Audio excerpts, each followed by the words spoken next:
Back at FedEx Field, and a splendid day for football as we send it down to our sideline reporter, Chris Button. Dick, as you guys mentioned earlier, Reggie Bush is out after taking a helmet to the knee last week. So based on pregame warmups, you can expect the Lions to go running back by committee. That includes Michael LaShore, Joique Bell, and Theo Riddick. But they did get some good news back on the injury front. Defensive tackle Nick Fairley will play today. He sat out last week against Arizona with a right shoulder injury. All right, Chris, thank you very much. The Lions have won the toss, and they'll get the ball first. John Potter will be kicking off for the Redskins, so he'll be doing the kicking off work as well as the place kicking.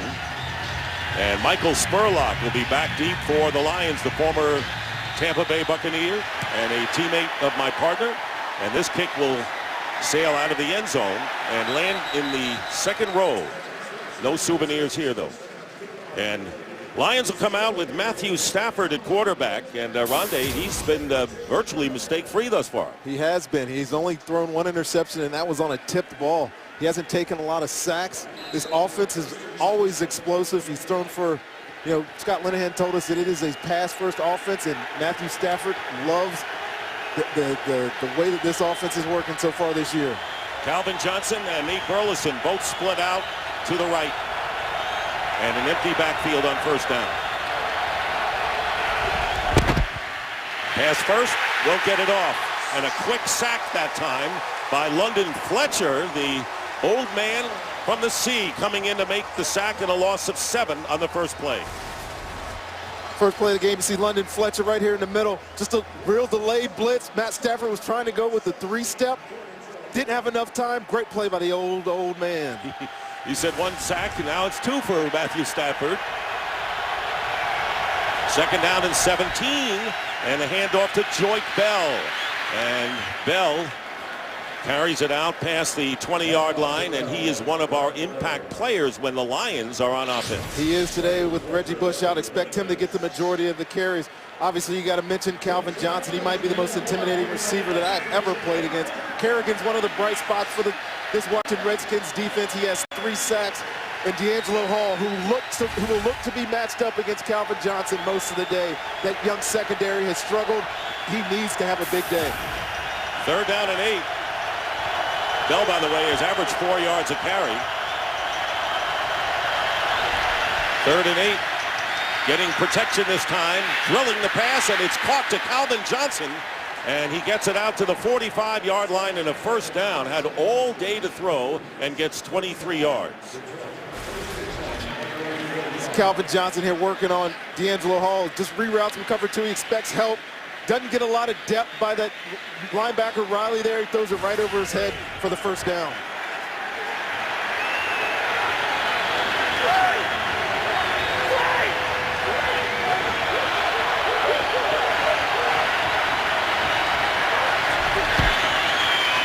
Here's Bell off the left side, and Bell gets a couple. It'll be second down and 8. So, Rondé, what are the 3 burning questions coming into this one? Well, if you watch the Redskins' first 2 weeks of the season, the first one is, will they survive this first half? They need to get off to a fast start, or more importantly, avoid a slow one. Is RG3 going to break loose today? He's talked about being more of a runner. We'll see if that happens. And in Megatron, can anybody stop him? Probably not.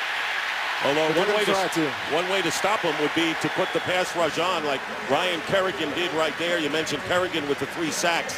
So already the impact player, we got Calvin Johnson catching a pass and Ryan Kerrigan with a good pass rush. This hasn't been the problem with the Washington Redskins. It's been in the secondary, been on the back end, not being able to get guys on the ground. See Kerrigan there with the quick pressure, making Stafford bad pass to the flat. Now Theo Riddick. Theo Riddick, a rookie from Notre Dame who should be effective in the passing game, has come in on third down and 8. And the pass up the middle is incomplete. And the pass broken up by Brandon Merriweather, who, by the way, starting today. He was a question mark earlier in the week, made his debut against the Packers last week. So it's fourth down. The Redskins stop after one 23-yard pass play. And now Sam Martin will be kicking. It's a big early stop for this Washington Redskins defense. They needed that quick turn of possession. Chris Thompson is back, and this one will go out of the end zone. It'll be a touchback. So, Robert Griffin III, what will he show today? So much has been talked about. Maybe the most talked about player we've had since the season started. Today's game on Fox is sponsored by Southwest Airlines. Find our fares online only at southwest.com.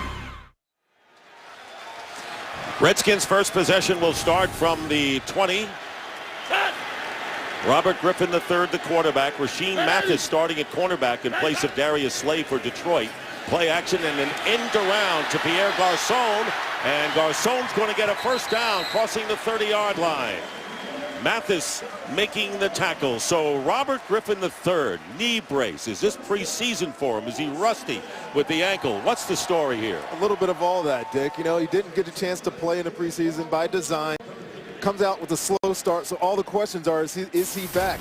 Well, you're talking to him. He seems like he's back. He's willing to do everything that Kyle Shanahan and this offense requires. Expect a little bit more out of him today than we've seen the first 2 weeks. First down. And here's the pitch to Alfred Morris. And Morris nearly picking up a first down, very close. A good block by Darrell Young, the fullback. Talk about impact players when the Redskins have the ball. Well, Morris is right there at center stage. You've got to talk about Alfred Morris. The offense runs through him. They control the tempo when they're running the ball well. Pierre Garçon, saw him that first catch. He's going to get a lot of touches today. On defense, DeAndre Levy had a great start to the season. He's got 2 interceptions, 1 for a touchdown, and obviously Ndamukong Suh, the most dominating player on the front 4 of this defensive line. Second down and 1.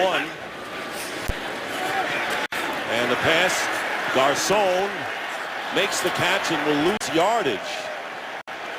He was not going to get the first down as he was hit behind the first down marker and then lost 3 yards. Louis Delmas, the free safety, making the tackle. So the third down story is loomed large because the Redskins next to last in the league at third downs on offense and going against the #1 third down team defensively. You know, this looks obviously to work in the Lions' favor. Redskins have been struggling both on offense and defense on third downs. They get an opportunity here for 3rd and 4, see if they can convert early in this football game. Roy Hellu Jr.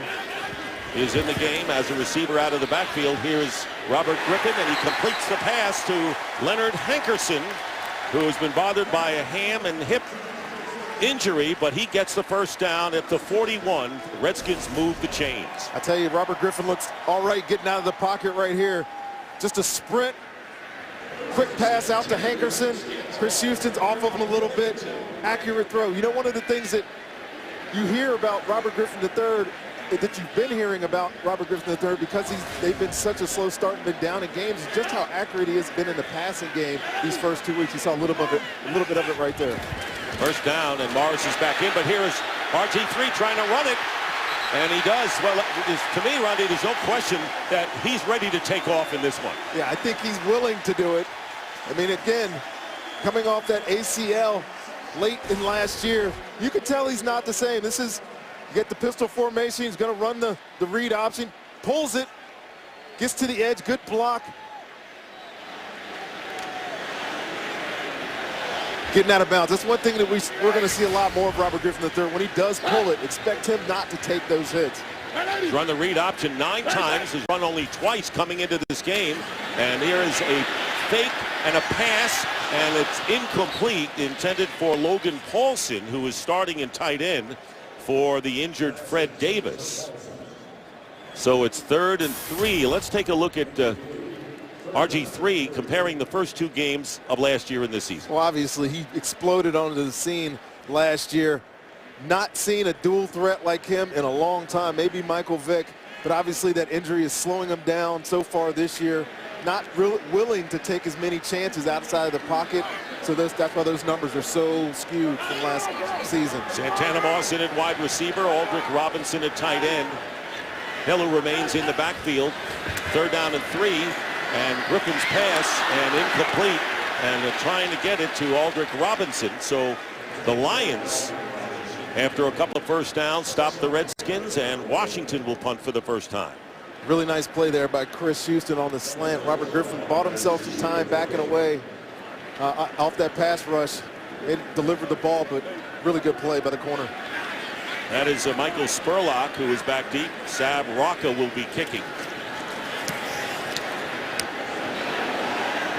Fair catch right around the 10-yard line. So each team has had the ball once. They've gotten the first down. They have not gotten into the other team's territory. The nation's capital, that's where this game is.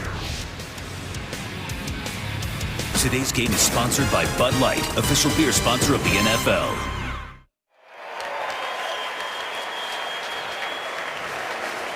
Lions head coach Jim Schwartz took over in 09, got in the wild card in 11, and then slipped to 4 wins last year. Had the 10-6 record in 2011. I think a lot of people were disappointed in this Detroit Lions team last year. All that talent, great quarterback, unbelievable wide receiver, and to only have 4 wins was definitely disappointing. From the 9-yard line, here's the slant, and it's intercepted by D'Angelo Hall. Hall will score for the Redskins, a defensive touchdown.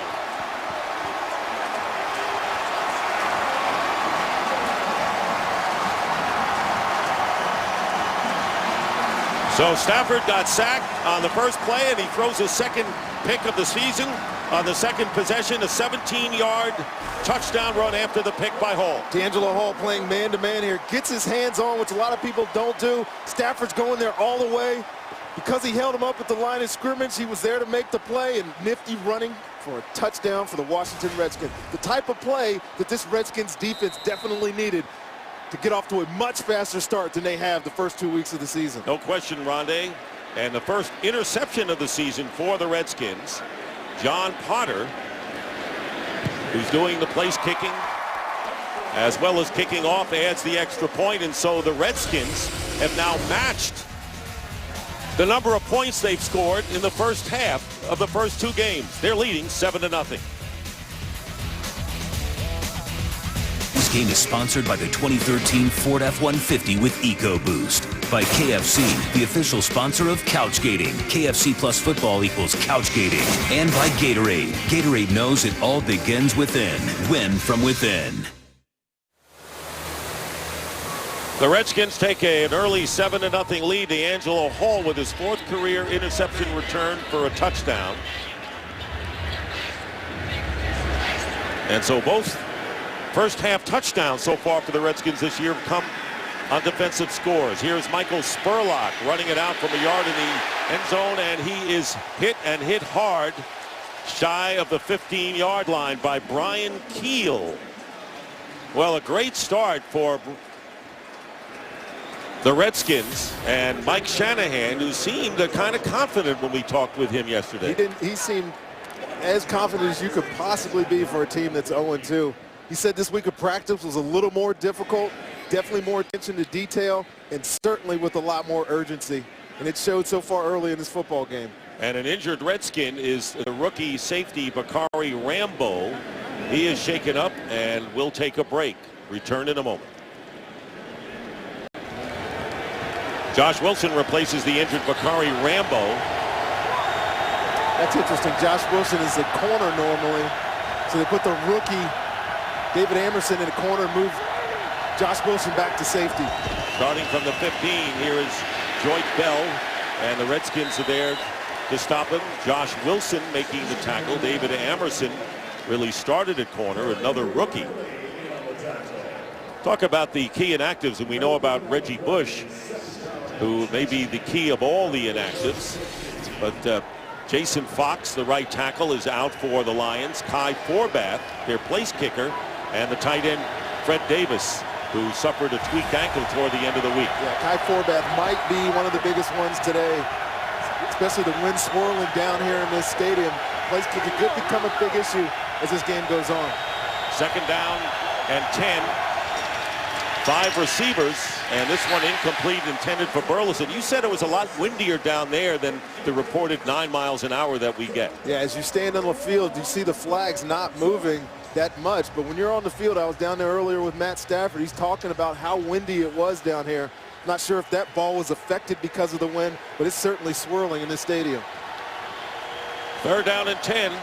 So the Lions started from the 20, then the 9, and this drive started from the 15. Calvin Johnson's in the slot right here. You see Josh Wilson come down and cover him up. This defense likes to move around, likes to do a lot of exotic things. Let's see what they got in store here.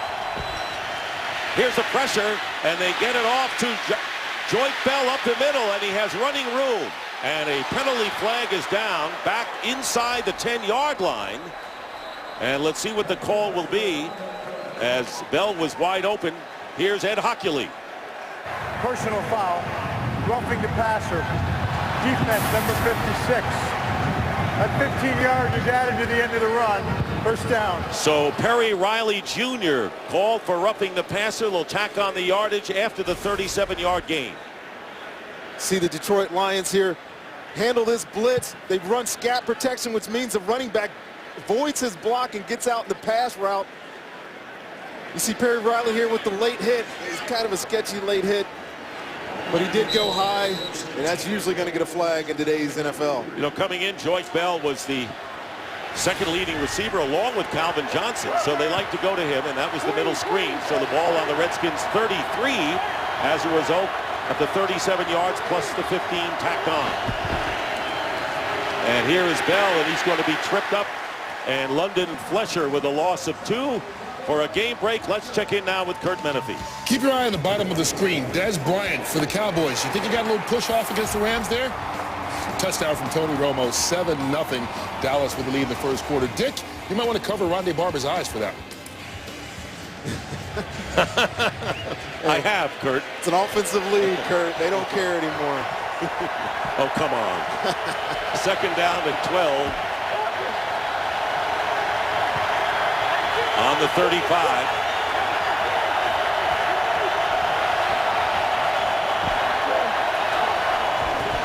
Here comes the pressure. It's picked up this time. And a pass caught by Burleson, and he's knocked out of bounds by Hall. So Nate Burleson, and you've been talking all weekend about Nate Burleson and how much you respect this guy. Yeah, he's a guy that doesn't get a lot of the headlines or a lot of the press, obviously because of the number of playmakers that they have on Detroit. But Nate Burleson, I've played against him many times. He's savvy. He knows what's going on in the slot.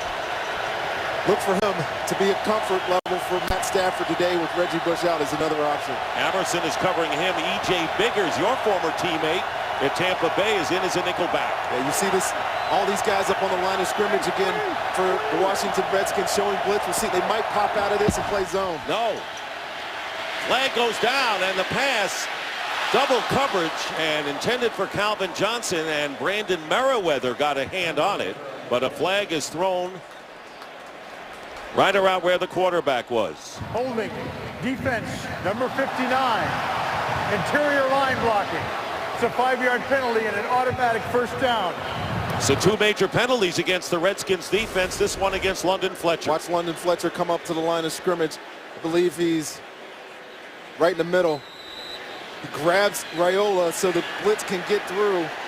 And that's a questionable call again. But if they can see the back of his jerseys, if that back judge can see the back of that center's jersey getting pulled, they're going to call it. And he was obviously trying to free up a lane there for the blitz. So a first down on the 24.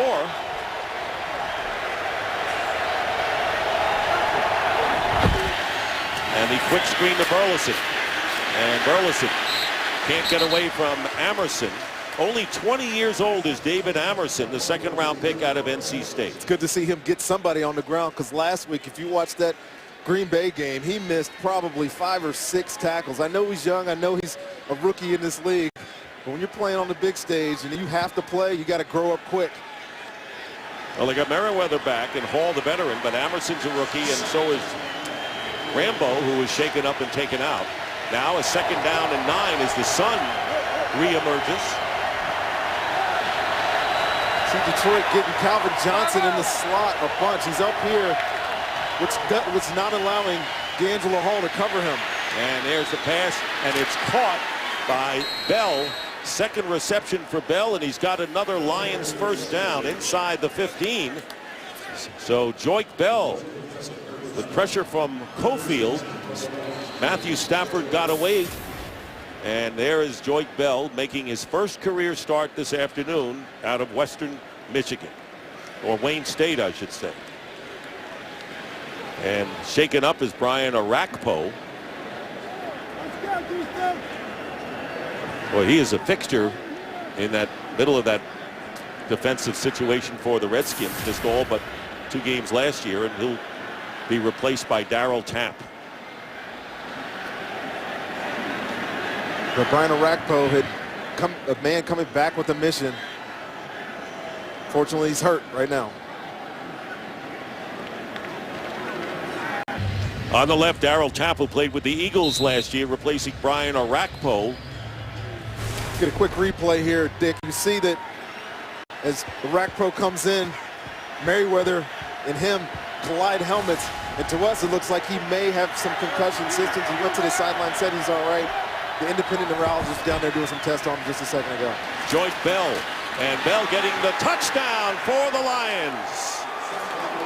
Well, right now they don't miss Reggie Bush, as Joyce Bell with 2 receptions and one a big one for 37 yards, goes 12 yards for the touchdown to bring the Lions back in this game.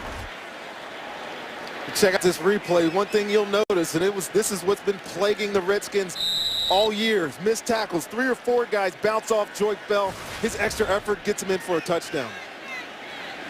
And David Akers looking to tie the game with a little more than 5 minutes remaining in the first quarter.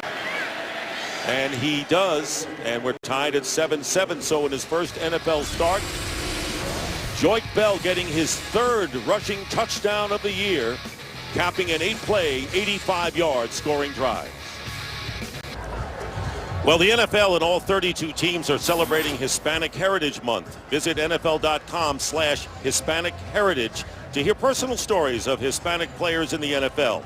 Today, the NFL and the Hispanic Heritage Foundation honored Gabriel Albornoz, director of the Montgomery County, Maryland Recreation Department, with the NFL Hispanic Heritage Leadership Award. So an impressive scoring drive for the Lions. And Sam Martin getting set to kick off to Chris Thompson. There's a scoring drive, and 2 defensive penalties on the Redskins helped the Lions along the way. Yeah, one of those on 3rd down definitely didn't help that Redskins defense.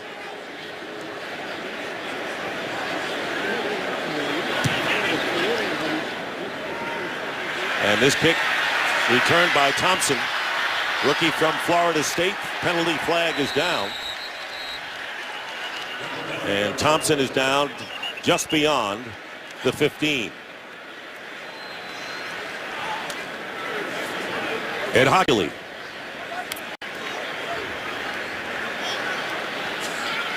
He's an attorney, but I can't believe he's pleading his case.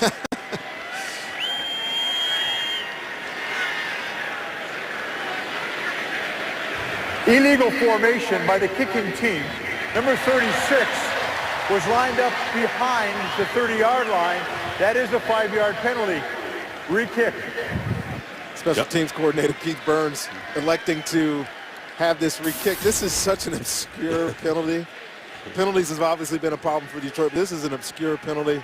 Last year, I remember when this came into effect, wondering how many times this was going to come up, that guys lined up behind the 30-yard line because they moved the kicker. Before, you could get as big of a running start as you wanted, but right. Now everybody has to be inside that 5-yard restraining line. So DeJon Gomes, or Jonte Green, I should say, a guilty party there. So Chris Thompson again back. First Lions penalty of the game, though. It's been a big, major problem for them. So Sam Martin, rookie from Appalachian State, will kick off again. There's that formation that the Lions have, all huddled to the left.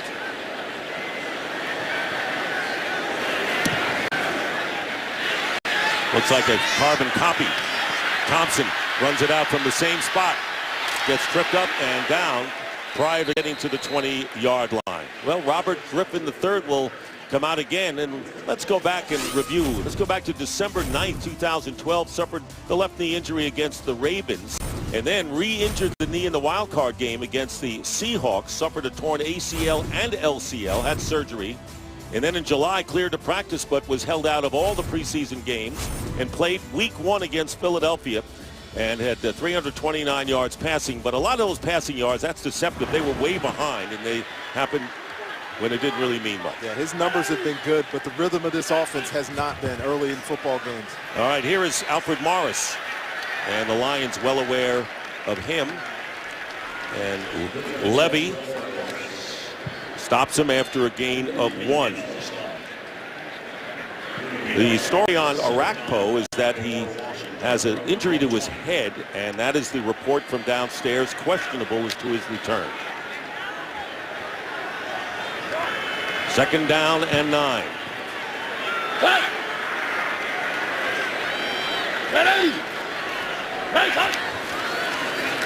Play action. Pressure. And gets rid of it. And they'll rule it an incompleted pass. Intended. That was onside. And it's time for a game break. Let's check in with Kurt Menefee. Carolina Panthers go for it on 4th and inches. Mike Tolbert takes it in from 2 yards out. 7-0 Panthers up on the Giants nearing the end of that first quarter. Dick and Rondé.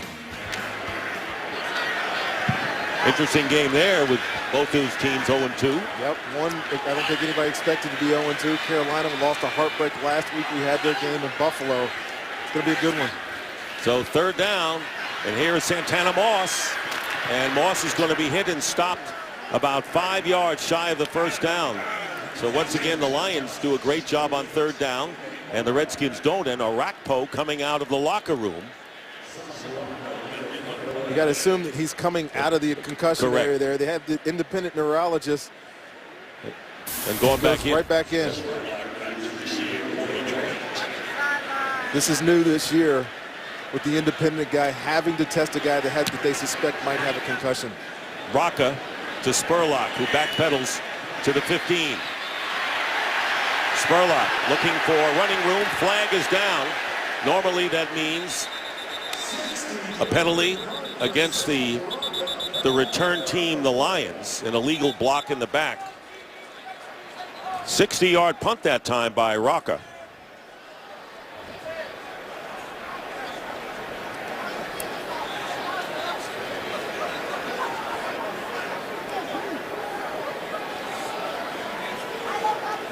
You know, he's been struggling a little bit punting.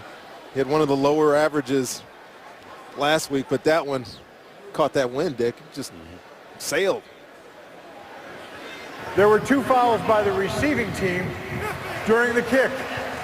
Oh, correction, illegal block in the back, number 50, that penalty is declined. There was also holding during the kick by number 52. That penalty is accepted and enforced from where the punt was caught. Detroit keeps the ball, 1st down. So they accept the holding penalty against Rocky McIntosh. And the Lions will have the ball. 7-7. Well, today on Fox, it's the series premiere of Being Mike Tyson. The show critics are calling brutally honest and the most revealing portrait of Tyson yet. If you think you know him, well, think again. Being Mike Tyson premieres today following football on Fox, with new episodes Tuesday on Fox Sports 1. Arakpo, who went back in to the concussion area, now back on the sidelines. 1st down for the Lions. Play action inside the 5, and pass is caught by Calvin Johnson. Hit immediately by D'Angelo Hall, and the 500th catch in the brilliant career of Calvin Johnson. And went over 8,000 yards with that catch earlier in the game. 2nd player in team history. The only other one, of course, Herman Moore, who went to your school. My alma mater, yeah. That is so impressive by Calvin Johnson. He's pretty much unstoppable. You see D'Angelo Hall follow him across the field now. He's off on that last coverage. If you play off coverage on Calvin Johnson, it's pretty easy pitch and catch. From the 26, here's Joyce Bell, having a terrific 1st half, and he carries it out close to the 30. Fletcher makes the tackle. So let's take a look at the fewest games for wide receivers getting to 8,000 career yards. And look at those names: Allworth, Bambi, Randy Moss, Jerry Rice, Torrey Holt, and now Calvin Johnson in his 95th game, tying Holt. Fewest games to 8,000 receiving yards. I'll tell you, that is some select company there. He's the kind of guy, kind of receiver, really kind of person too, that deserves to be in that group of guys right there. 2nd and 6. for the Lions. And the quick slant to Burleson, incomplete. And that will bring up third down. Emerson defending on the play, and Brian Arakpo back in the game. Good news for the Redskins, who need him at the linebacking spot. Jim Haslett has been dialing up some blitzes today, Dick. That's at least the fourth or fifth one. They've come after come after Detroit, and Matt Stafford has handled it well, got it out of his hands quick, except for the first sack by London Fletcher. There's the receivers, two on the right, two on the left, stacked behind each other. 3rd and 6. Pressure from the outside, and the pass is caught in stride by Calvin Johnson. And Stafford, for the most part, looking very sharp, gets the ball to midfield. A pickup of 20 yards and another first down for the Lions. Calvin Johnson up here in the slot. You see this as this play unfolds. One guy stops short. D'Angelo Hall's caught up at the line of scrimmage, can't get back in coverage. Good delivery by Matt Stafford.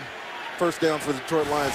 Calvin Johnson looks to be a little bit unstoppable right now. These guys, they're playing real soft on him. Just taking advantage of it. And there's wide open is Ryan Broyles. And Ryan Broyles, who is inactive in the first 2 games, and he's come back from ACL surgery, picks up 17 yards, and he is a receiver to watch. Gets 17 here. I don't know if there's confusion in this secondary. There's a lot of movement on this Washington Redskins defense. Nobody's covering Broyles there. Josh Wilson comes down late, obviously in bad position.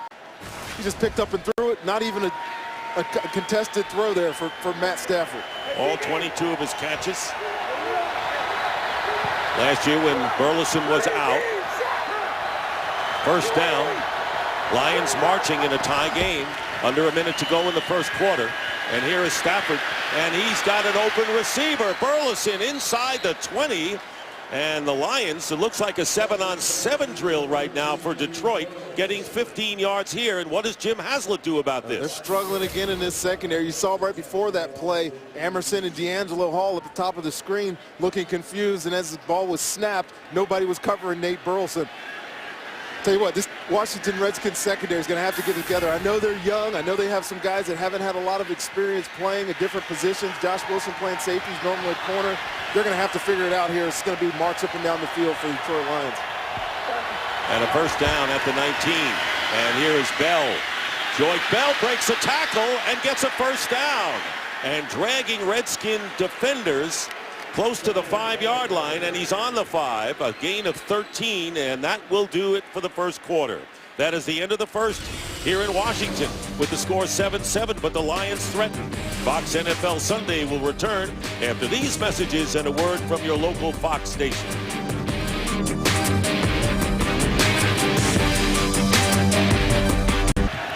Start of the second quarter, deja vu for the Redskins, at least for the first quarter, being outgained by a tremendous margin. 7-7 though, and first and goal for Detroit. And here is the swing pass, trying to get it to Bell, incomplete. Yeah, more of the same for these Washington Redskins. Not getting a lot done on offense, can't stop anybody on defense.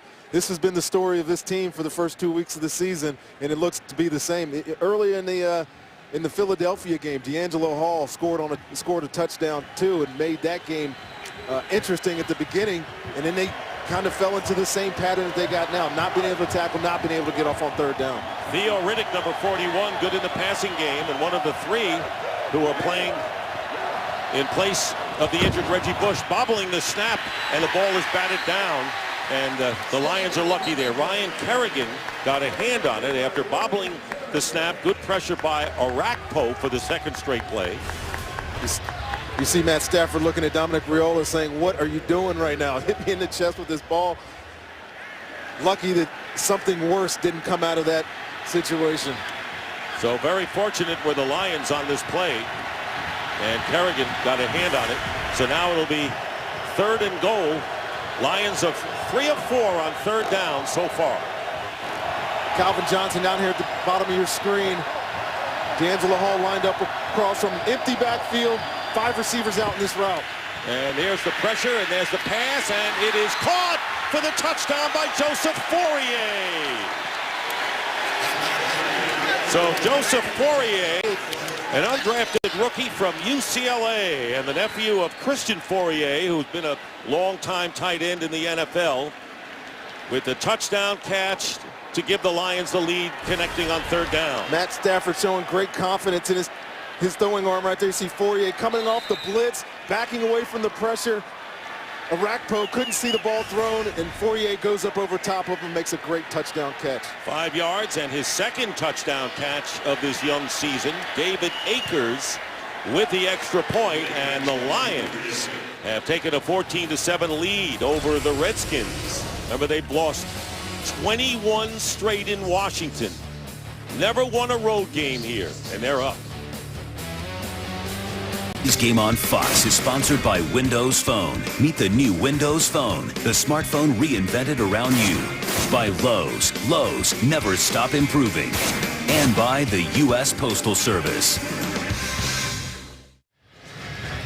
Lions have taken a 14-7 lead. There's a scoring drive. The last scoring drive was 85 yards, so the Lions have gained over 9 yards per play on both drives. That speaks volumes, Rondé. Yeah, speaks to the Washington Redskins not being able to get guys on the ground. You see the tackling is poor again today for the Redskins, but they're executing really well for the Lions on offense. Matt Stafford is very comfortable dropping back as many times as they need him to. He's finding open guys. A lot of guys are uncovered. These guys are hitting their rhythm right now.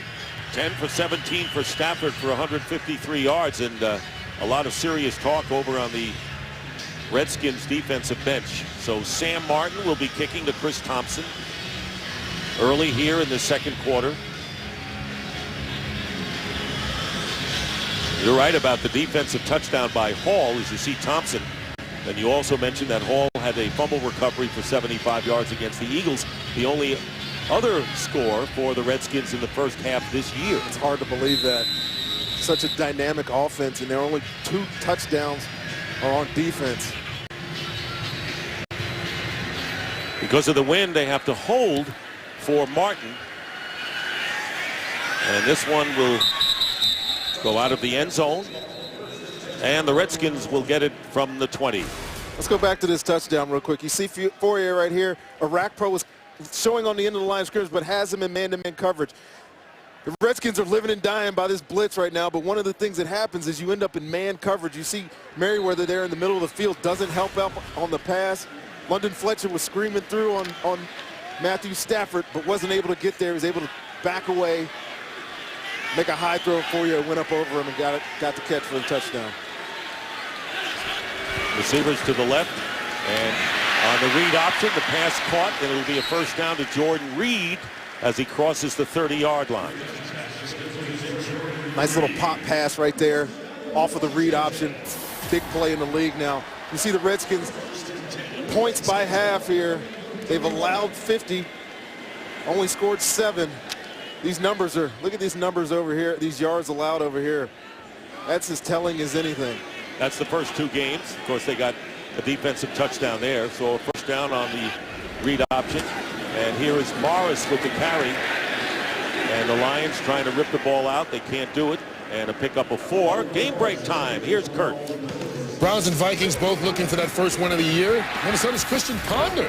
How about that on the draw play? The quarterback takes it in. 6 yards for the score, all even at 14 right now. Dick and Rondé. How about Trent Richardson's deal, huh? Oh, my God.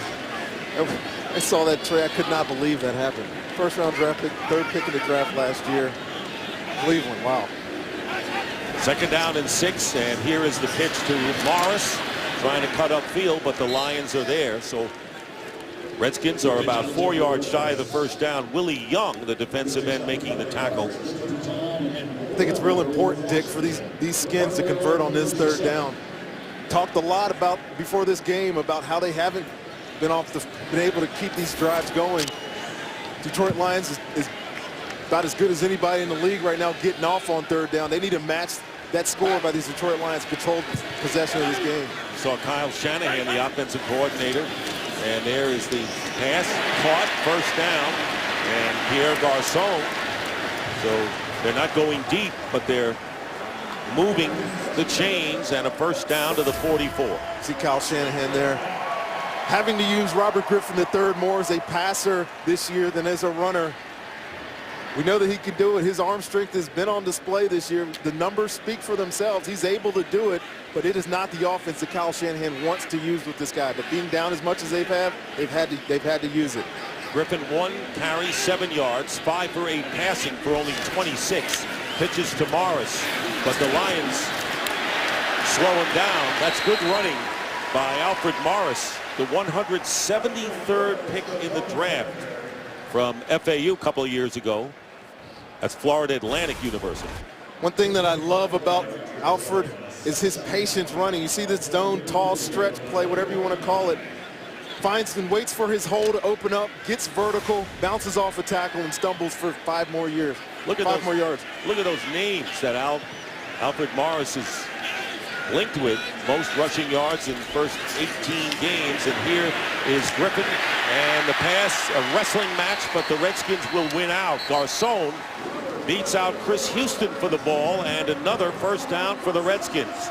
Good hustle there by Pierre Garcon. Pierre Garcon was one of our players to watch, and this is why, because he's going to get so many touches. Robert Griffin III trusts him to catch these balls. This is a strong throw, but a stronger catch by him. It's contested by Chris Houston. Pulls it in for the completion. Gets the first down. Redskins leading the league in drops, and that was a good catch. They had 10 coming into this game. And here's the read option. And here is Griffin. He's looking for someone, and he's got someone. Caught by Logan Paulson, the tight end, and he'll end up, let's see, another first down for Washington. Just made it. That's getting this crowd excited.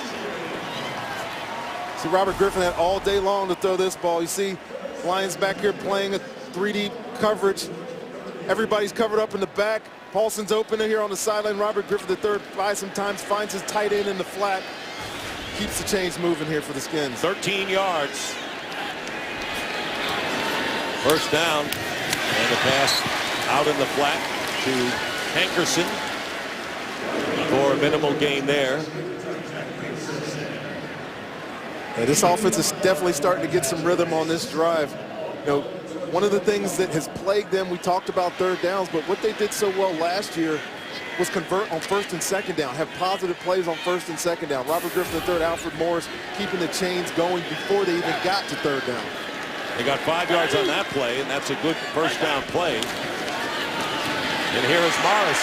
Morris, first down, hard to bring down, and Morris getting to the 15-yard line, getting 10 yards, and Glover Quinn, the former Houston Texan, makes the tackle. This Redskins moving. Unique play right here. It's a toss, but it's a counter. He's coming back all the way.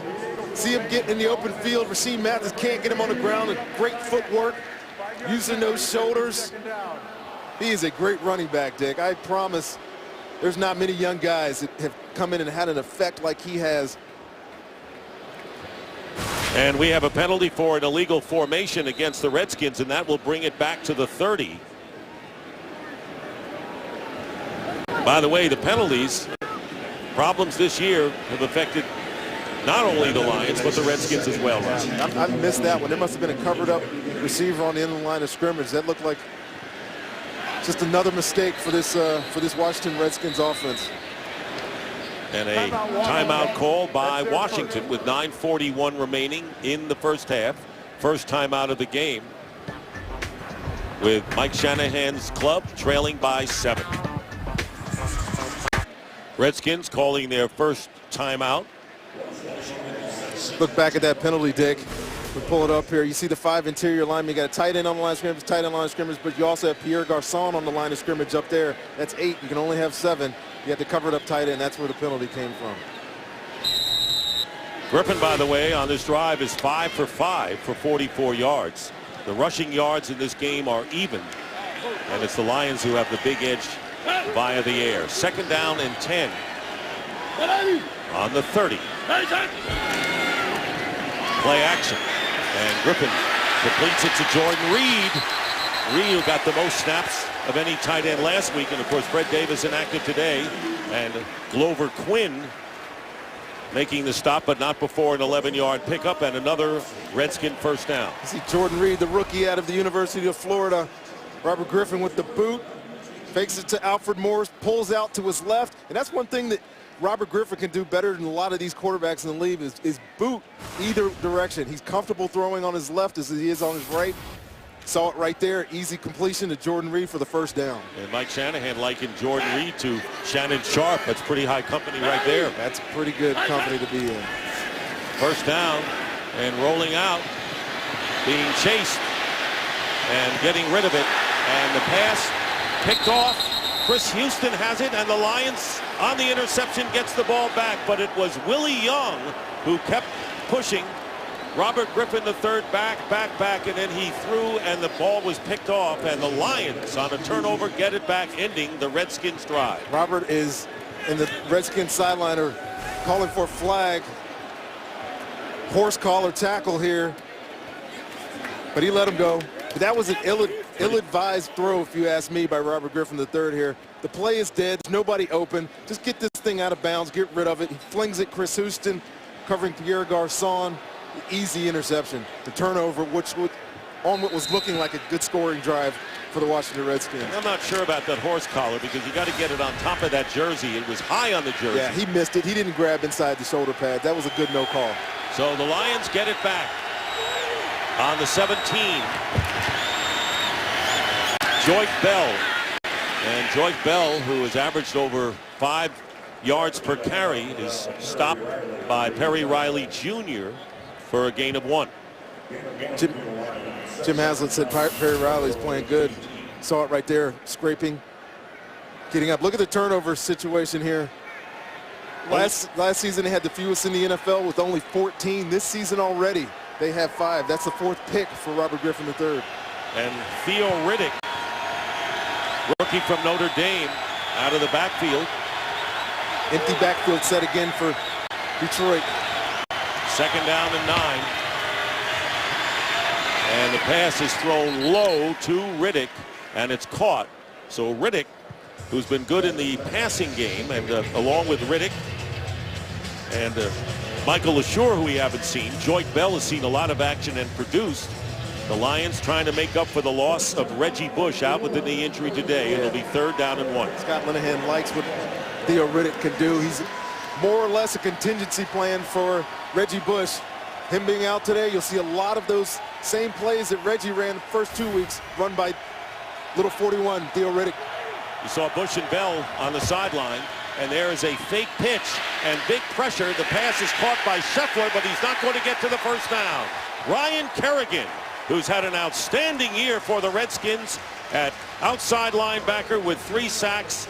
You saw him make a tip on a pass earlier. 1-yard loss on this play. The key to this for Ryan Kerrigan is to do his job, be patient. See him not going with the toss fake in the other side. His responsibility was the flat. He was there when they needed to. Good tackle, get off the field for the Redskins on 3rd down. And the Redskins are not burned by the turnover as Sam Martin kicks it to Chris Thompson. Good high kick, and here's Thompson going to work. A Lion has lost his helmet, but not where the action is. And Thompson is tackled at the 27 by Josh Wendeling. Today's game is sponsored by Chevrolet. Check out the all-new Chevy Silverado at the Silverado versus All event. After last week's stunning showdown between 2 of the house's top fighters, the tension between Team Rousey and Team Tate spills over into the locker room in what's being called the new best rivalry in sports. Don't miss an all-new episode of The Ultimate Fighter this Wednesday on Fox Sports 1. So the Redskins survive the interception and have the ball 1st down.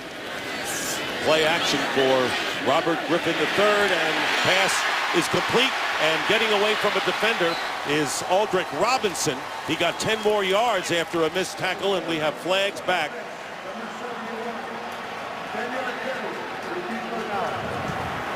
So the penalty against the Redskins, it'll be a hold against left tackle Trent Williams, will nullify the 32-yard gain. Let's take a look at the first 3 drives for the Redskins. They punted twice and then an interception. Remember, with 6:43 and running to go in this first half, they have yet to score an offensive touchdown this season. And that has been the problem for them, Dick. They had a good drive going there on this last possession. Robert Griffin III with the pick. They're going to have to pick it up here, keep pace with these Detroit Lions.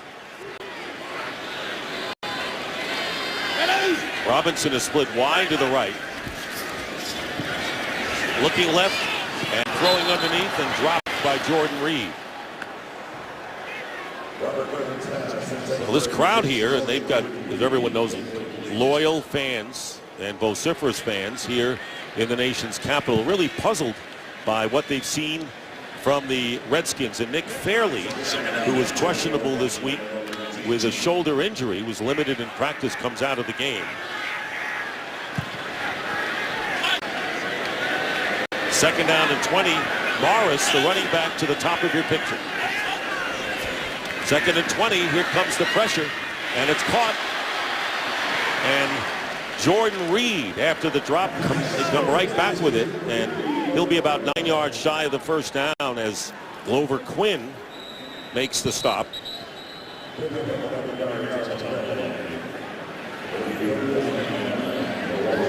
And it'll be third down and 9. Player injured is Jason Jones of the Lions. Tragedy struck our nation's capital. 12 people lost their lives at the hands of a lone gunman at the Washington Navy Yard. And today, the victims of that senseless act were remembered with a moment of silence. And for more, here's Chris Button. Dick, that tragedy at the Navy Yard hit close to home for Redskins wide receiver Josh Morgan. His mom actually worked in the same building where the shootings happened, and because of all the commotion and the security issues, it took 8 hours before he was finally able to get in touch with his mom. The good news, though, she was not injured in that tragedy. Thank you, Chris. And the thoughts and prayers of the entire Fox family go out to those affected by this tragedy. And Jason Jones will be taken off on the cart, and Israel Adonijah will replace him. That's a big injury for Detroit. Not sure what happened on the play, but as you watch the film of these Detroit Lions, Jason Jones has been very active inside. He's playing left defensive end down here. See if we can see what the injury is. Working against left tackle Tyler Columbus. It's just knee just gives it out. Not sure what the issue is. We'll get a report on him a little bit later. Third down and 8 for the Redskins. Roy Hello Jr., number 29. Receiver out of the backfield to the right of RG3. And jumping offside is Willie Young. So that'll make it 3rd and 3. Neutral zone infraction, defense, number 79. 5-yard penalty. It's third down. And that makes a big difference when you're having trouble converting third downs, needing only 3 in this situation. Nice use of the hard count by Robert Griffin III. Gets Willie Young to come offside. You see the defensive or the offensive tackle react. Neutral zone infraction. Yes, 3rd and 3. Stating the obvious is much more manageable than 3rd and 8.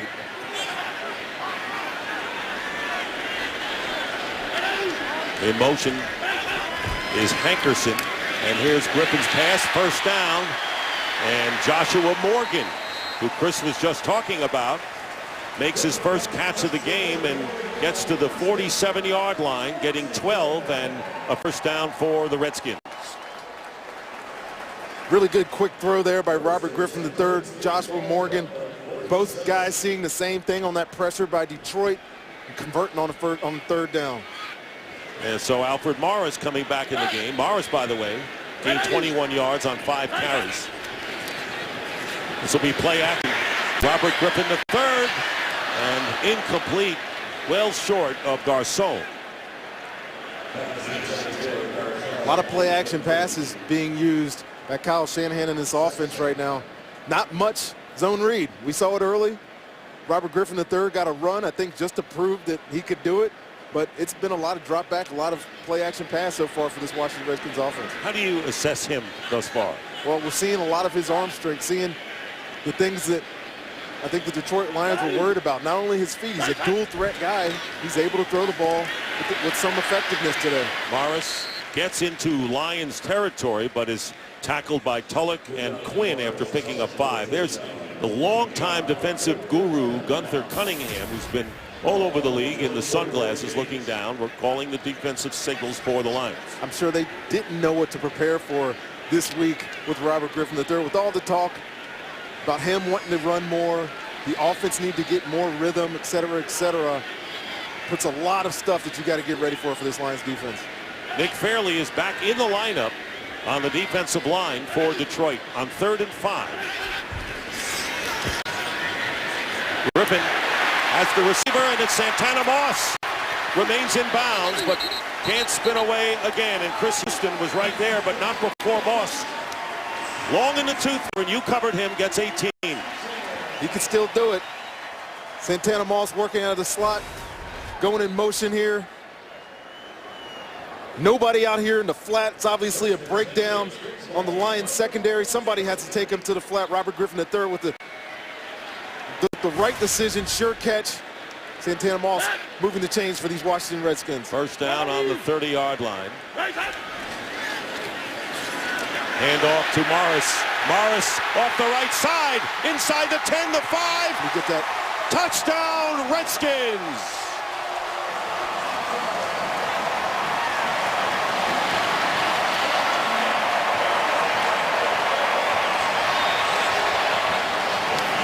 The first offensive touchdown of the season in the first half for the Redskins. A 30-yard run and a beauty by Alfred Morris off the right side. A lot of credit to Alfred Morris there, bouncing that ball outside. We'll see later on the replay. Joshua Morgan with the key block. Sprung him to the outside. No one there to take him. Alfred Morris, the touchdown for the first offensive touchdown for the Redskins in the first half this year. Potter will try to tie the game here with 3:29 remaining in the first half. And he does. So Morris, who came into the game despite not a great running attack by the Redskins because of the scores, averaging 6.1 yards per carry, now averaging 8. See Joshua Morgan, he motioned down into the position, gets the insert block on the safety. Chris Houston takes a bad angle. Alfred Morris bouncing it outside. Nice run. Nice execution by this Washington Redskins offense. Second touchdown of the year for Morris. So he has 56 yards on 7 attempts for an average of 8 yards a clip. And the Redskins tie it up with a 7-play, 72-yard drive. Dick, that's exactly what these Skins need. They were driving the series before, had the turnover, tied this game back up with the Detroit Lions. You know, they've been so slow to start this year. You were starting to wonder, I was starting to wonder there, if it was going to be more of the same.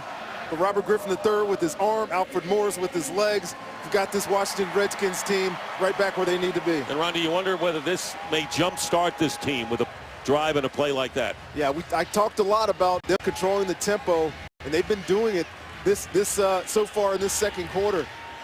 Slow first quarter, dominated in yards by Detroit. But these last 2 drives have shown me something with these Washington Redskins. Maybe they are getting back on track. Potter kicking off the Spurlock and way out of the end zone. Well, you've heard about them, you've read about them, and now's your chance to see Jay and Dan from Fox Sports Live do highlights like only they can. Stay tuned right here on Fox to see Jay and Dan on the postgame show, and tune in tonight at 11 to Fox Sports 1 to see Jay and Dan cover all the news from the world of sports on Fox Sports Live. And when we say they do it with a different kind of style, we're not doing it because people ask us to. We believe it, and they are. They are doing it because they enjoy it, and if you watch them, you will enjoy it too.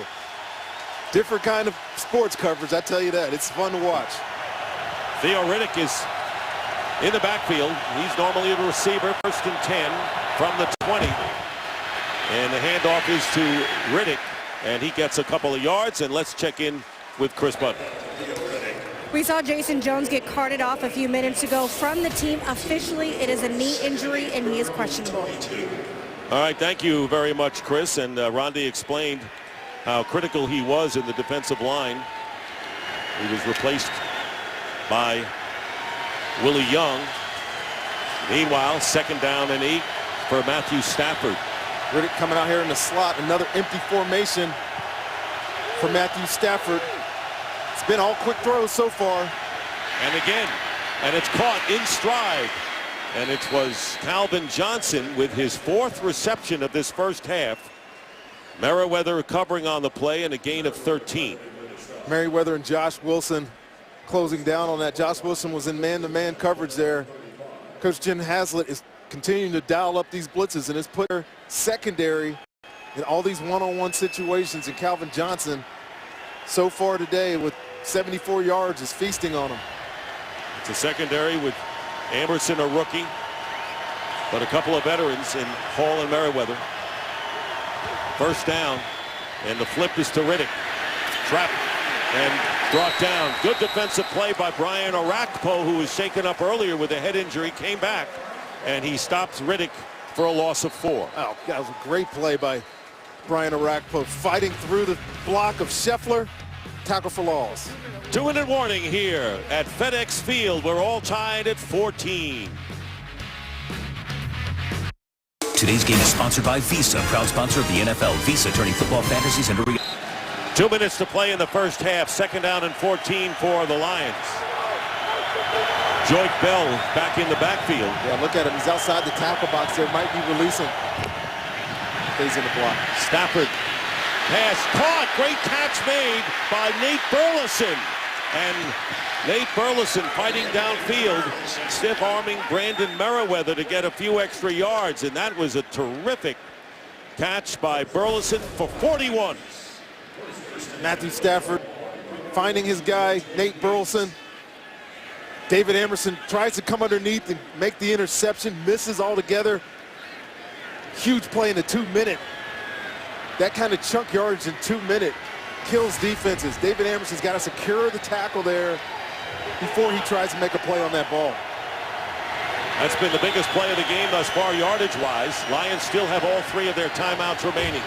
First down, and on the slant, the pass caught, and keeping his balance is Ryan Broyles, and gets the first down inside the 15. Time for a game break. Let's check in with Joel Klatt. All right, we go down to New Orleans, where Drew Brees finds, well, an old faithful. Jimmy Graham, 16-yard touchdown catch from Brees. 14-7 over Arizona. Dick, back to you. All right, Joel, thank you very much. Meanwhile, the Lions threatening to break this 14-14 tie. Calvin Johnson in the slot up there, top of your screen. They're coming and creating a bunch for that slot, sorry. First down. Stafford's pass. And D'Angelo Hall battling against Calvin Johnson and doing a good job preventing the big receiver from making the catch and getting the touchdown. D'Angelo Hall's fired up here. You see the late breaking out by Calvin Johnson. D'Angelo actually, both of them get their hands on it. Real nice pass break up by the veteran corner. Johnson again goes to the top, and there's Hall with him. 2nd down and 10. So you start to see that matchup start to fire up a little bit. D'Angelo's talking a little bit, Calvin in his face.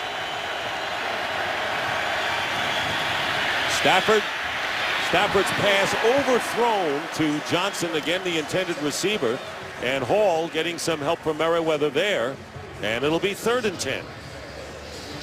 D'Angelo Hall was really fired up about this matchup. Keep mentioning how inconsistent this secondary has been. You see him get up in his face, Calvin Johnson's face, get hands on, disrupt that release. Matthew Stafford has to throw it over his head, but attribute that to great coverage right there by D'Angelo Hall. And Joseph Fourier, who caught a touchdown pass earlier, is checked in for the Lions. The tight end, it'll be 3rd down and 10. Calvin Johnson in the slot right here. D'Angelo Hall is out here on Burleson. Here goes. That's the reason targeting. Stafford goes cross field and off the hands of Calvin Johnson. And that time it was Josh Wilson who was closest to him. Good pressure that time by Perry Riley Jr. as Stafford went across his body, incomplete. 4th down, and now Akers is on to try a field goal. See the Washington Redskins drop into zones, not man on this play. Josh Wilson covering over the top of Brian Arakpo. Matt Stafford was able to buy himself some time getting out of the pocket, try to find his big receiver, but he overthrows him. It's a good stop by the Washington Redskins defense after giving up that big play at the beginning of that 2-minute drive. 32-yard attempt by Akers, trying to give the Lions the lead. And David Akers' kick is good. So Akers, who made his NFL debut 15 years ago Friday with the Washington Redskins, gives the Lions the lead 17-14. Well, halftime coming up, 44 seconds remaining in the half, and let's check in with Kurt Menefee for what's coming up on the Visa Halftime Report. Coming up on the Visa Halftime, those guys will fill those seats as we talk about a busy week 3 already, including Ed Reed going back to Baltimore, AP trying to lead the Vikings to their first win of the season, and Rivers already flowing for San Diego. It's on the Visa Halftime. And marching in the background, as we saw, taking their places in their seats are our crew for our Visa Halftime Report. So getting 3 out of it, 9 plays, 66 yards. And Ronde, it looked like we are going to go to Calvin Johnson come heck or high water. Oh, I'm telling you, beginning of the show, we talked about look for a big dose of Calvin Johnson, and we've seen that today. Matt Stafford, without Reggie Bush, knows that he has a huge playmaker in this guy. There's not many guys that can cover him, although I think D'Angelo Hall is doing a pretty good job today, getting in his face. He has the interception for a touchdown that opened the scoring of this football game. It's going to be a battle the rest of the day, though. I think Washington knows that they have to limit his touches, Calvin Johnson's touches, if they want a chance to win this football game. Well, D'Angelo Hall playing big, and of course he accounted for the first touchdown for the Redskins with an interception and a 17-yard return. Now the Lions kicking off with 44 seconds to play in the half. Chris Thompson in the end zone. He'll run it. Thompson gets to the 22-yard line. Talking about D'Angelo Hall, and of course he has accounted for 2 defensive touchdowns in the first half this year for the Redskins. But only players in NFL history with 4 fumble return touchdowns and 4 interception returns are D'Angelo Hall and guess who? Yes? You play long enough, you get to fall in some good company. D'Angelo with his fumble return in week 1 and that one, you join some select company. I'm select company, I think. I think you are in select company, my friend. Well, it's only because I'm standing next to you. No, please.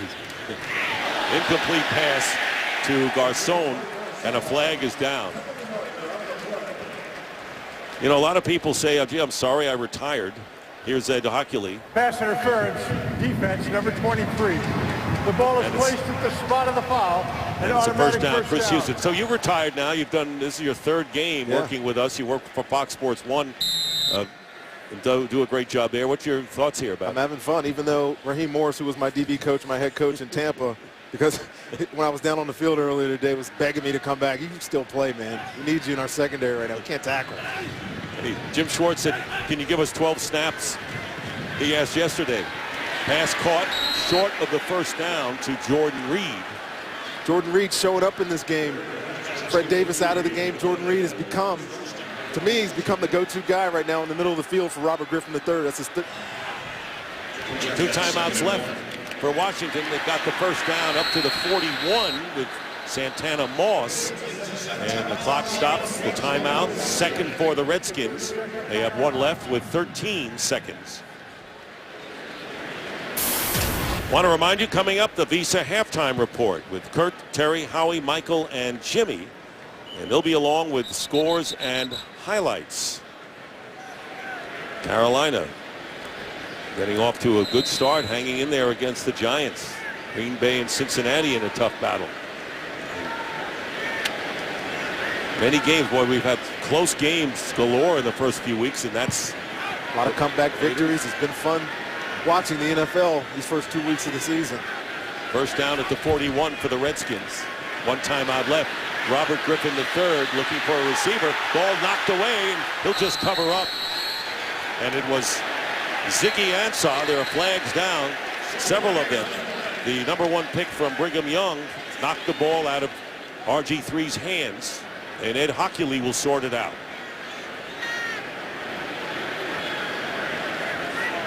After the play was over, personal foul, unnecessary roughness, defense number 98. 15-yard penalty, automatic first down. Well, Nick Fairley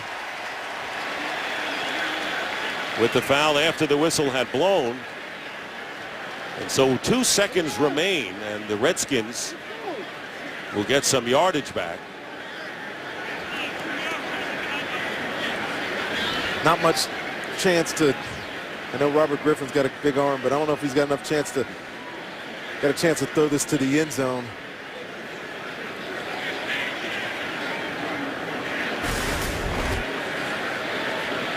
See Robert Griffin getting out of the pocket. See left side of the screen, Fairley peeling back on Chris Chester. The unnecessary roughness call there. I'll tell you, and Ndamukong Suh has been pretty clean so far in what he has done, and now the Lions will use a timeout. It's their first timeout, and Jim Schwartz says, look, let's get over here in a hurry and decide what we're going to do with 2 seconds left. You know, a team gets labeled as dirty. You see plays like that, you know why. Ndamukong Suh had the chop down block that he got fined $100,000 for earlier in the year on a DeAndre Levy interception. Been many other incidents, and you see Nick Fairley with a cheap shot there. Now, sometimes it's, I understand playing tough. I like hard-nosed guys. But you got to be smart. Football field. Those type of penalties kill your team. It's not going to affect them here, likely. Still not a smart penalty. 4-man rush, and everyone else is back for the Lions. Time has run out, and flinging it downfield and out of bounds is Robert Griffin III, and that will do it. He ends up 14 of 20 for 120 yards and an interception. Stafford has a TD pass and an interception. Calvin Johnson 4 catches. Reed has 4 for the Redskins. Morris with a touchdown for the Washington Redskins. Let's take a look at some of the highlights of the first half. Redskins took the lead. D'Angelo Hall with the interception of Matthew Stafford's pass and ran 17 for the touchdown. Joyke Bell, who had a good first half, goes 12 for the score to tie it up for the Lions. Fourier, the tight end, with his second touchdown catch. And then Alfred Morris, the most spectacular touchdown of the game, goes 30 yards to tie the game up for the Redskins. And then Akers with the field goal with 44 seconds left in the half. And that's where we are. The Detroit Lions leading the Washington Redskins 17-14. And remember that the Lions have never beaten the Redskins in Washington. They have lost 21 consecutive games. And, you know, most of these players, you know, don't even remember. Well, the last time they won was 1935, okay, in Boston with the Boston Redskins. These players don't know, but you know what? It stands as a big streak. There's no Sonny Jurgensen. There's no John Riggins. All those guys that beat these Detroit Lions all those years are long gone. It's definitely a different team. It's an interesting factoid, but it really means nothing. What do you make of this first half thus far? I tell you, it's close on the scoreboard, Dick, but if you look at the stats and you look at just the manner of this game has started off, Detroit is controlling the game right now. They had the one turnover by D'Angelo Hall, the interception for a touchdown, but other than that, they've done what they've wanted to.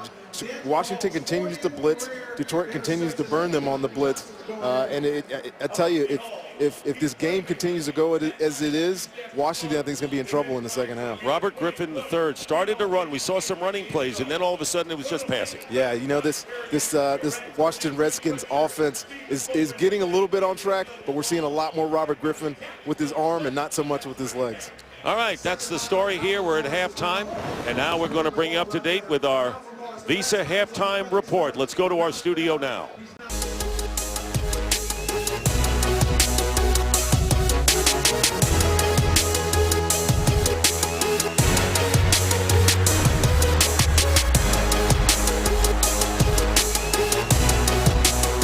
We want to remind you to follow your favorite team all season long. Go to iTunes.com/NFL. Well, we're getting ready with the skies clouding up a little bit for the third quarter, and the Redskins are going to get the ball first. What do you foresee coming up? Well, they got to get their offense going a little bit more with Robert Griffin III. Maybe run him a little bit more. They've been effective. They were effective in the second quarter. The first quarter was more anemia for them. I see them having to play better on defense too, but to me this game's going to come down to Matthew Stafford finding his guys on offense, and if Washington Redskins can tackle him, get the ball back for that offense, it could be a better game than we think. All right, let's get a report from Chris Button. Hey, Dick, Mike Shanahan was very pleased with his team's conversions on third down. That's been an issue for him. He was disappointed in those penalties, though. That's a bit costly, and they need to fix that.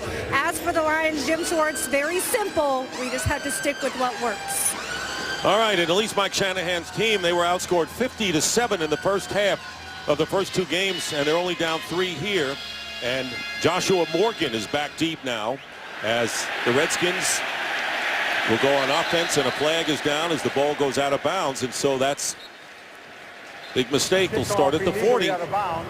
The ball will be placed at the 40-yard line. Good field position for the Redskins right here as we take a look at our first half summary. Lions have outgained the Redskins. Yards significantly in the Lions' favor. Look at the passing yards, 221 to 107. The yards per play there is pretty significant. Washington Redskins have to get themselves back on track here. Jordan Reed's had a big first half. Alfred Morris has had a big first half. See if they can continue to get this thing going. And here is Griffin.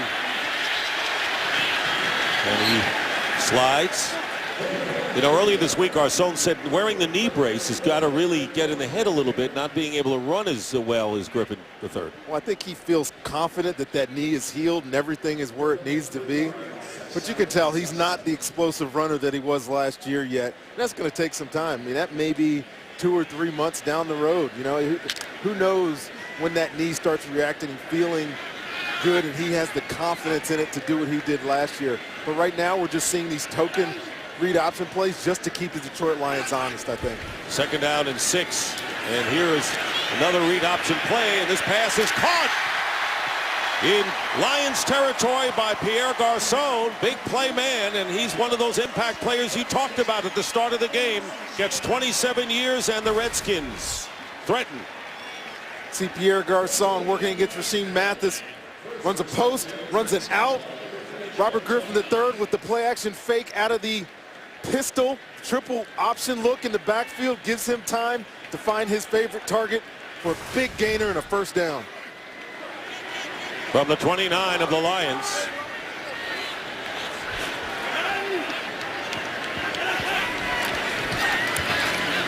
And the read option handoff to Morris, and Nick Fairley is right there for no gain on the play.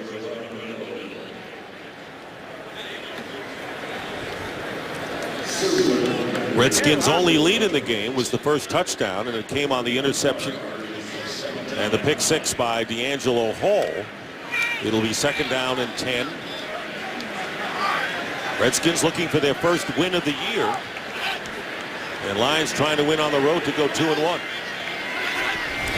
2nd and 10, and here's Morris on the pitch. Morris nearly broke it, and it was Ziggy Ansah who tripped him up. Otherwise, he might have gotten some huge yardage, and a gain of only 4 thanks to Ansah. You'll see some initial penetration here by the Detroit Lions. It's Ndamukong Suh kind of blowing it up. Alfred Morris does a great job getting over that pile there. And if Ziggy Ansah doesn't get his hand on his leg, that was a huge gainer for the Washington Redskins, Dick. Morris still averaging nearly 7 yards a clip. 3rd down and 6. And here's the pressure, and the ball knocked away. It was Hankerson and Rasheem Mathis, and Mathis stuck with it. And here's a guy that Jim Schwartz really praised to us when we talked with him yesterday, coming off ACL surgery himself. Yeah, he said he took a little bit longer to get back than some other guys have. 2 years really since that ACL. But making a great play here. Hankerson has this ball. He fights it, strips it out almost with the interception. gets the Detroit Lions a third down stop. 43-yard attempt. This will be the second field goal attempt for John Potter, who missed a 50-yarder last week against Green Bay. And looking to tie the game. So here is Potter, and his kick is good. So John Potter playing for the injured Kai Forbath, who injured a groin muscle and was inactive last week, hits on the field goal that ties the game once more, this time at 17. Today's game on Fox is sponsored by Southwest Airlines. Find our fares online only at southwest.com. By Chrysler, imported from Detroit. By DirecTV. If you call yourself a sports fan, you've got to get DirecTV. And by Miller Lite. It's not just a good time, it's Miller time.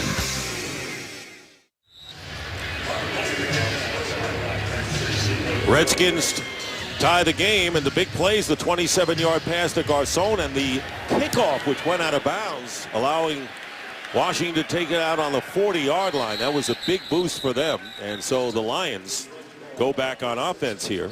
Let's take a look at the Lions offensive leaders. Matthew Stafford, and he was beating the blitz effectively early on, has completed 15 of 25 as a touchdown pass as well as an interception. I thought he's been real efficient, Dick. There's not been a lot that's troubled him. Even the blitzes that Jim Haslett keeps dialing up, he's handling them well, getting the ball out to his receivers. Ball on the 23, wide outs for Detroit. And on the slant, good catch made that time for a short gain by Nate Burleson, picking up 6. You know, one of the things we talked about the Redskins at the top of the show was whether or not they could survive the first half. I think that they have. Even though there's a big disparity in yards there with Detroit over them, they kept the score close. It came out in the second half, tied this ball game up. It's a big improvement over where they've been the first 2 weeks of the season. Here's Bell. And Bell getting back to the line of scrimmage.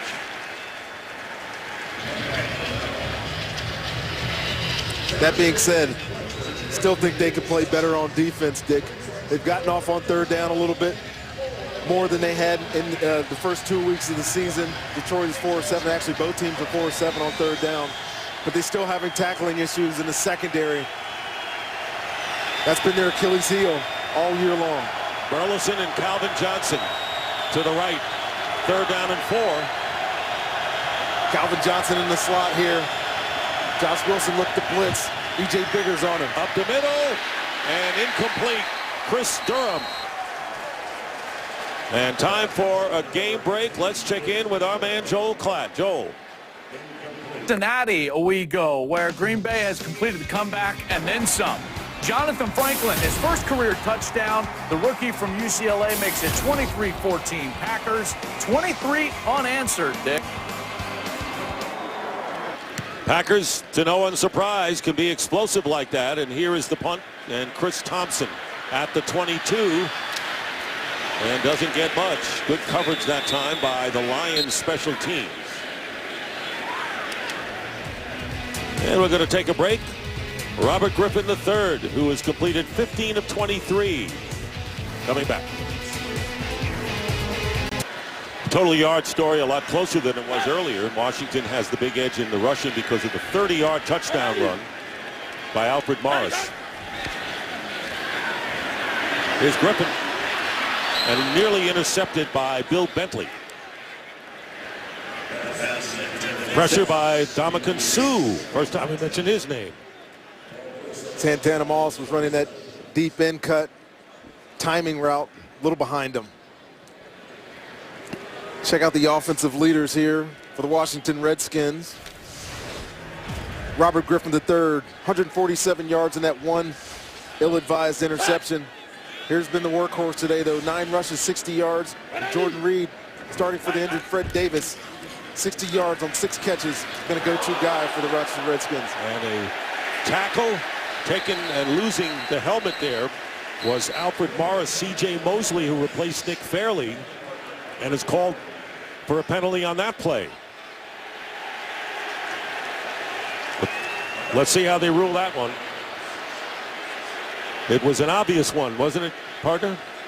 Well, Get somebody up around the helmet and rip it off. It's probably a face mask. Although it really doesn't look to be a face mask. It's just a high tackle. They might pick this flag up. Personal foul, face mask, helmet opening by the defense, number 99. That's a 15-yard penalty, first down. Well, I think they considered it, Rondi. They were talking about it. They were all conferring, and they're going to call it against Mosley. I was definitely wrong there. Pulling the helmet off is considered a face mask penalty. 15-yarder on C.J. Mosley. So that is the 6th penalty against Jim Schwartz's Lions. 51 yards. So now first down, giving the Redskins some breathing room.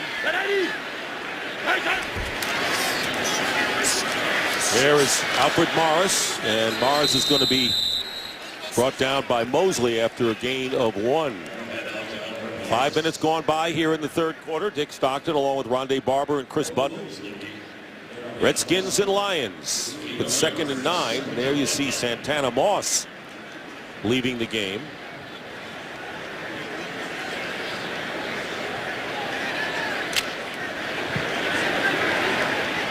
Hankerson, number 85, is in. And 2nd down and long.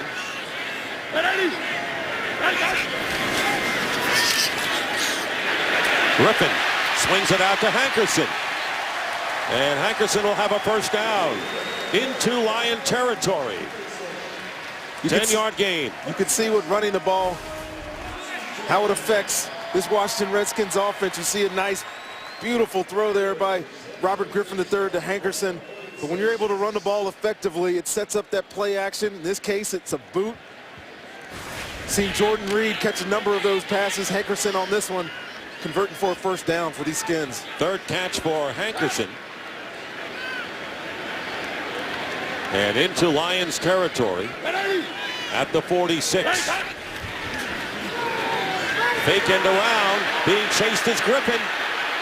And finally brought down, and good pursuit. Ziggy Ansah finally gets to RG3 after Ndamukong Suh put the huge pressure on. There'll be a loss of 13 yards in the 2nd sack today for the Lions. Play action has to be associated with good blocking up front. Give your quarterback some time. And Ndamukong Suh with the early quick penetration forces Robert Griffin III to run around back there, and the Detroit Lions come up with the sack.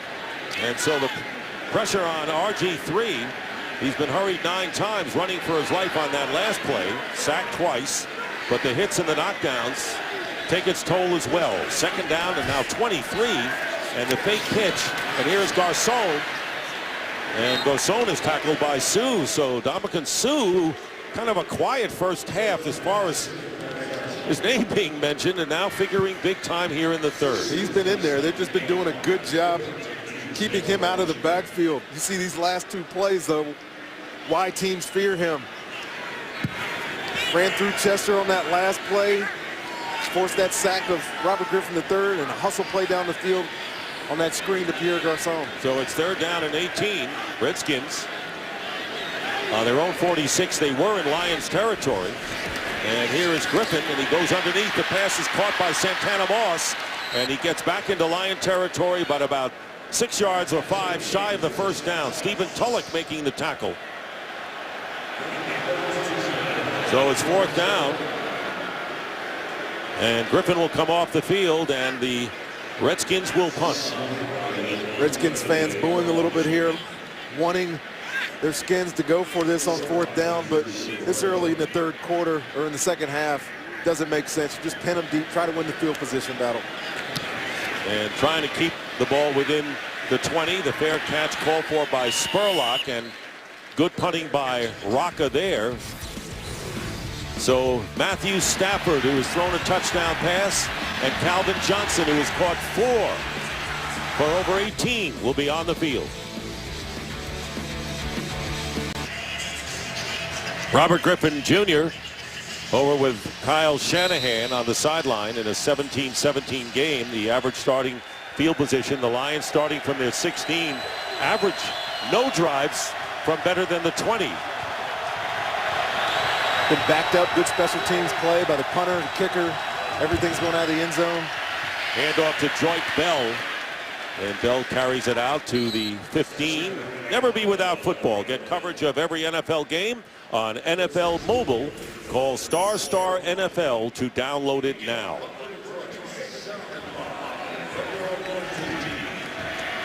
It's been a counterpunch kind of game. Really no pattern that we could draw on so far, it seems. No, you know, both teams have answered each other. D'Angelo Hall had the early interception for a touchdown. Detroit went down and scored. It's been back and forth this entire game. Theo Riddick has come in, and he's lined up as a receiver with the empty backfield on 2nd and 5. Stafford, and holding on for the first down is Tony Scheffler. Nick Barnett all over him, and a 6-yard gain, moving the chains. This Detroit Lions offense, it's hard to describe what it is. I mean, this is obviously the formation of the day is this empty formation. 3 receivers out. Scott Linehan, I asked him what it was earlier in the week. How did you describe it? He's like, I'm not married to anything. I have a mix of everything that I've learned over my career. We've seen a variety, but nothing you could put your hands on. First down 10. It's very effective. We know that. Stafford going upfield, caught, first down by Calvin Johnson. And a gain of 12 yards for Calvin Johnson, his 6th catch. Back and forth between Calvin Johnson, D'Angelo Hall. D'Angelo Hall looking for some help inside.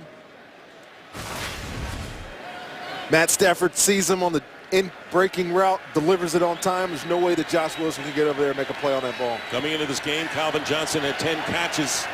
He has 6 so far for 92 yards. Lions first down, nearly 5 to go in the 3rd. Joyke Bell breaks a tackle, breaks 2 tackles, and gets a first down. So we've seen the tackling woes by the Redskins defense rear its ugly head once again. And an 11-yard gain up the middle. Wilson finally brings him down. Joyke Bell just on the dive here. See the hole. Redskins were actually in an 8-man box. They had Josh Wilson, who's in at safety, down in the box, and he still gets a big gain there. Missed tackles at the point of attack. Sorry, Dick. Yep. Missed tackles at the point of attack and missed tackles in the secondary there. Attributed that. And miss Reggie Bush, too, but the Lions have hung in there without him, with Bell, who has 55 yards. Now Riddick is in there, and this pass, trying to lead Theo Riddick, was Matthew Stafford, and the pass is incomplete. It'll be 2nd down and 10. Lions knew they were getting man coverage there. Perry Riley lined up against Theo Riddick in the slot. Short route on the outside. Lets Theo Riddick run through the middle of the field. There's no safety help. Just missed a big play there. Now they bring Joyke Bell back. He's averaged 5 yards a carry, has scored a touchdown. It'll be 2nd down and 10.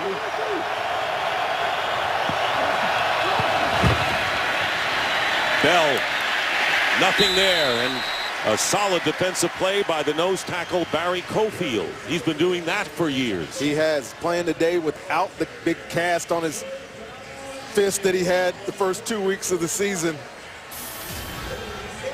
Broken right hand, and the cast, at least the fingers are exposed. Yeah, big man there, 6'4", 318. Creating havoc still. 8th year in the league here. 3rd down and 9. Crowd is vocal here at FedEx Field.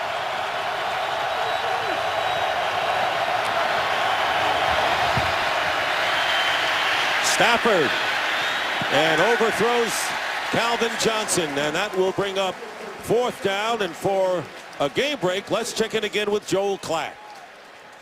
All right, thank you, Dick. To Cincinnati we go, and the Packers just keep rolling along. Aaron Rodgers finds James Jones for the 7-yard TD catch. 30 straight points for the Packers. They're up big, 30-14. Dick. All right, Joel, they can explode, can't they?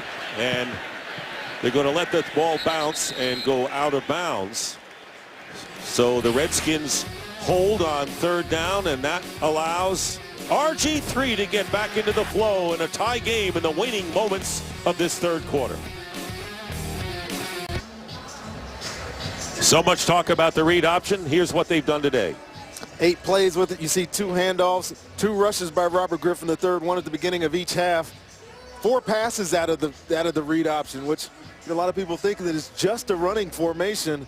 A lot of teams now are using it as play action pass, and you see they have 59 yards there. But Rondy, not much of a big change from what we've seen coming into this game. No, not really.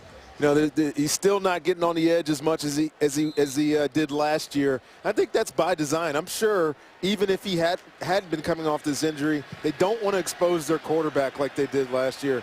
With the new rule changes in the league, he can be hit. We saw quarterback in Seattle getting, hit every time he ran it last week. They're trying to limit his exposure. Alfred Morris picks up 2.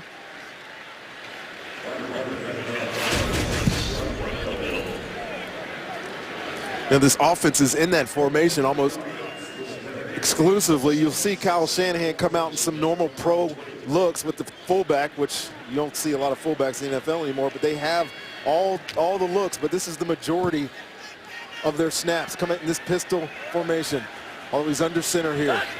2nd down and 7. The pitch is to Alfred Morris off the left side, and good pursuit by Ziggy Ansah. What an addition he has been, the #1 draft pick out of Brigham Young for the Lions. Yeah, we gave a lot of credit to Ndamukong Suh on that last sack, but it was on the last sack of Robert Griffin III, but it was Ziggy Ansah, and you see him fighting with Trent Williams there, coming off and making a good tackle on Alfred Morris. Morris has gained 66 yards on 13 attempts. He has a 30-yard touchdown run. 3rd down and 6 to now see if the Lions can stop the Redskins on 3rd down, and we'll have a false start. Offense, number 66, 5-yard penalty. It's 3rd down. That's Chris Chester, the right guard. So that adds to the woes of the Redskins with a 5-yard penalty. And it'll be 3rd down and 11. Redskins 4 of 8 on 3rd down conversions. They came into the game next to last in the league. And with Detroit being so good against 3rd down, it looked like it was going to be against the Redskins all day, but they've been pretty good today. Griffin pulls it down and gets it out to Jordan Reed, and Reed will be stopped short, 4 yards shy of the 1st down. So the Lions clamp down. Really no place for Robert Griffin to go there with that ball. Lions drop back into a soft zone. The only thing he had was his check down. Jordan Reed could not get the available yardage or the necessary yardage for the 1st down. You know, this game is even in the scoreboard, and the stats pretty even as well. Rocca kicking to Spurlock, and a great kick sends Spurlock inside his 15. And here is Spurlock, goes out of bounds. 63-yard kick by Sav Rocca. And so here in Washington, they want the Redskins to get started with a win. They're in a tie game here in the 3rd. Looking at the quarterbacks, Matthew Stafford, another solid day. He's been kind of mistake-free. Did throw an interception that resulted in a touchdown, but sacked only once. But not yet for Robert Griffin III as far as breakout time. No, not quite yet. You see him pretty efficient there. The completion percentages are about the same, but that's not the explosive Robert Griffin III we thought we would see today. Not yet. We still got a 4th quarter. We'll see how it goes. 1st down at the 20. They swing it out to Joyke Bell. Bell always seems to get something out of it. He gets 5 yards, or Rakpo wraps him up after the gain of 5, under a minute to play in the 3rd. A lot of people might be asking where Mikel LaShore is. You know, last year, Joyke Bell, who was a free agent out of Buffalo in 2010, bounced around Philly, New Orleans, came in. And a lot of people in the Lions organization thought he looked better than LaShore. Thus, you're seeing him more this year. And with Reggie Bush out, he's getting the majority of the looks.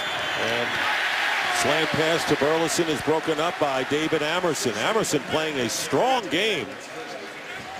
Rookie from North Carolina State. He's been involved in a lot of plays. Didn't have his best stuff last week against Green Bay. You expected out of a rookie, but if he's going to play, he's going to have to make plays like that. Good job there, not getting a pass interference, reaching his arm over the shoulder, not grabbing the back of him. The ref has no reason to throw a flag. Good defended pass. 3rd down and 5. You mentioned Bell. This is his first NFL start, and he's made the most of it. But now a passing situation. Bell is lined up as a receiver out of the backfield, and the pass is caught by Ryan Broyles, and D'Angelo Hall clamps down on him, 1.5 yards shy of the first down. So that's 2 series in a row that the Redskins have held on 3rd downs, and the Lions will have to kick, and that should be the end of the 3rd quarter. And Mike Shanahan has to be pleased with his defensive effort now. Yeah, he's fired up there, standing on the sideline, as is Jim Haslett up in the booth today. Much better on 3rd down. And that is the end of the 3rd quarter here in our nation's capital. With the score, the Lions and the Redskins all tied at 17. And Fox NFL Sunday will return after these messages and a word from your local Fox station. Well, it shapes up as another close one, and that's been the story in the NFL this year, with 22 of the 32 games decided by 7 points or fewer. Best in the first 2 weeks of the season.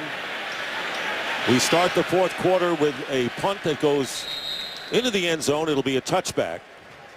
Next week, it's a Fox NFL Sunday doubleheader as Jay Cutler and the Bears travel to Detroit to take on these Lions. Or Eli Manning and the New York Giants battle the surprising Kansas City Chiefs in Arrowhead. Then the Eagles take on the Peyton Manning and the Broncos in America's Game of the Week or other regional action. It all starts with the Fox NFL kickoff show at 11 a.m. Eastern on Fox Sports 1, followed by Fox NFL Sunday at noon Eastern on Fox. Redskins from the 20. 9 seconds into this 4th quarter, and Griffin's pass is incomplete, intended for Leonard Hankerson. And let's check in again with Joel Klatt for a game break. Joel. All right, thank you. And back to Cincinnati, where the Bengals stage in a bit of a comeback. The Pack scored 30 unanswered points, but A.J. Green from Andy Dalton, 20 yards, and they cut that lead down to 9. It's 30-21 Green Bay in the 3rd quarter, Dick. All right, Joel, thank you very much. So the Packers roll, and how about Carolina leading the Giants 31-0? And your old team struggling once again, the Buccaneers. 2nd down and 10. RG3, and he'll run out of bounds after picking up maybe a yard on the play.